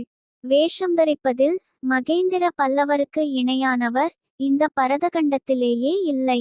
பரஞ்சோதி சிறிது நேரம் ஆச்சரியக் கடலில் மூழ்கினான். பிறகு அவர்களால் எனக்கு என்ன ஆபத்து என்று கேட்டான். புத்த பிக்ஷு ஒரு கேலிச் சிரிப்பு சிரித்தார். என்ன ஆபத்து என்றா கேட்கிறாய்? யானை மீது வேலெறிந்த பிள்ளை நீதான் என்று அவர்களுக்கு தெரிந்தால் நீ பிழைப்பது துர்லபம். அந்த சக்கரவர்த்தியின் குமாரன் இருக்கிறானே, அவன் எப்பேற்பட்டவன் தெரியுமா? இந்த பூமண்டலத்தில் தன்னை விட பலசாலியோ வீரனோ ஒருவனும் இருக்கக்கூடாது என்பது அவனுடைய எண்ணம். அப்படி யாராவது இருந்தால் அவனுடன் மல்யுத்தம் செய்து தோல்வியடைய வேண்டும், இல்லாவிடில் யமனுலகம் போக வேண்டியதுதான். சண்டை என்று வந்தால் நான் பின்வாங்க மாட்டேன் அடிகளே. சக்கரவர்த்தியின் குமாரனாகவே இருக்கட்டும், அல்லது யாராய்த்தான் இருக்கட்டும் என்றான் பரஞ்சோதி. தெரியும் தம்பி, தெரியும். நீ இப்படிப்பட்ட வீரனாயிருப்பதனாலேதான் உனக்கு ஆபத்து அதிகம். நீ வேலை எறிந்ததனாலேதான் கோயில் யானைக்கு மதம் பிடித்தது என்று பொய்க்குற்றம் சாட்டி உன்னை தண்டித்து விடுவார்கள். பரஞ்சோதிக்கு நெஞ்சில் சுருக்கென்றது. சுமைதாங்கியில் படுத்திருந்தபோது யாரோ பேசிக்கொண்டு போனது ஞாபகம் வந்தது. நாகநந்தியின் வார்த்தைகளில் இதுவரை நம்பிக்கையில்லாதவனுக்கு இப்போது கொஞ்சம் நம்பிக்கை உண்டாயிற்று. அப்படிப்பட்ட அநியாயமும் உண்டா என்றான் பரஞ்சோதி. இந்த காஞ்சி பல்லவர்களின் குலத்தொழிலே அதுதான். இன்றைக்கு 150 வருஷங்களுக்கு முன்னால் உன்னைப் போலவே கல்வி பயில்வதற்காக மயூரசன்மன் என்னும் இளைஞன் இந்த நகருக்கு வந்தான். அவனுடைய வீரத்தைக் கண்டு அசூயை கொண்ட பல்லவ ராஜகுமாரன் அவன்மேல் பொய்க்குற்றம் சாட்டி சிறையில் அடைத்துவிட்டான். அப்புறம் மயூரசன்மன் சிறையிலிருந்து தப்பிக் கொண்டு போய் கிருஷ்ணா நதிக்கரையில் தனி ராஜ்யம் ஸ்தாபித்து கொண்டு பல்லவர்களை பழிக்கு பழி வாங்கினான். புத்த பகவான் அருளால் மயூரசன்மனைப் போலவே நீயும் பெரும் ஆபத்திலிருந்து தப்பினாய். பரஞ்சோதி அப்போது குறுக்கிட்டு, அடிகளே, மற்ற ஆபத்துக்கள் ஒரு புறமிருக்கட்டும். இப்போது எனக்கு பசி என்கிற ஆபத்துத்தான் பெரிய ஆபத்தாயிருக்கிறது. பசியினாலேயே பிராணன் போய்விடும் போலிருக்கிறது என்றான். நாகநந்தி அவனை மடப்பள்ளிக்கு அழைத்துச் சென்று உணவு பரிமாறினார். பிறகு ஒரு மண்டபத்தின் தாழ்வாரத்துக்கு அவனை அழைத்து வந்து, பரஞ்சோதி, இங்கே படுத்துக்கொள், தூங்குவதற்கு ஒரு முகூர்த்த காலம் கொடுக்கிறேன். நிம்மதியாக தூங்கு, உனக்கு வந்த ஆபத்து இன்னும் முழுவதும் நீங்கிவிடவில்லை. பொழுது விடிவதற்குள்ளே நாம் கோட்டையை விட்டு போய்விட வேண்டும் என்றார். பரஞ்சோதி அப்படியே அந்த மண்டபத்தின் தளத்தில் சாய்ந்தான். அடுத்த நிமிஷமே நித்திராதேவி அவனை ஆட்கொண்டாள். எங்கள் சேனலை சப்ஸ்கிரைப் செய்ததற்கு நன்றி. தொடர்ந்து வரவிருக்கும் சிவகாமியின் சபதம் வரலாற்றுக் கதையை கேட்டு மகிழுங்கள்.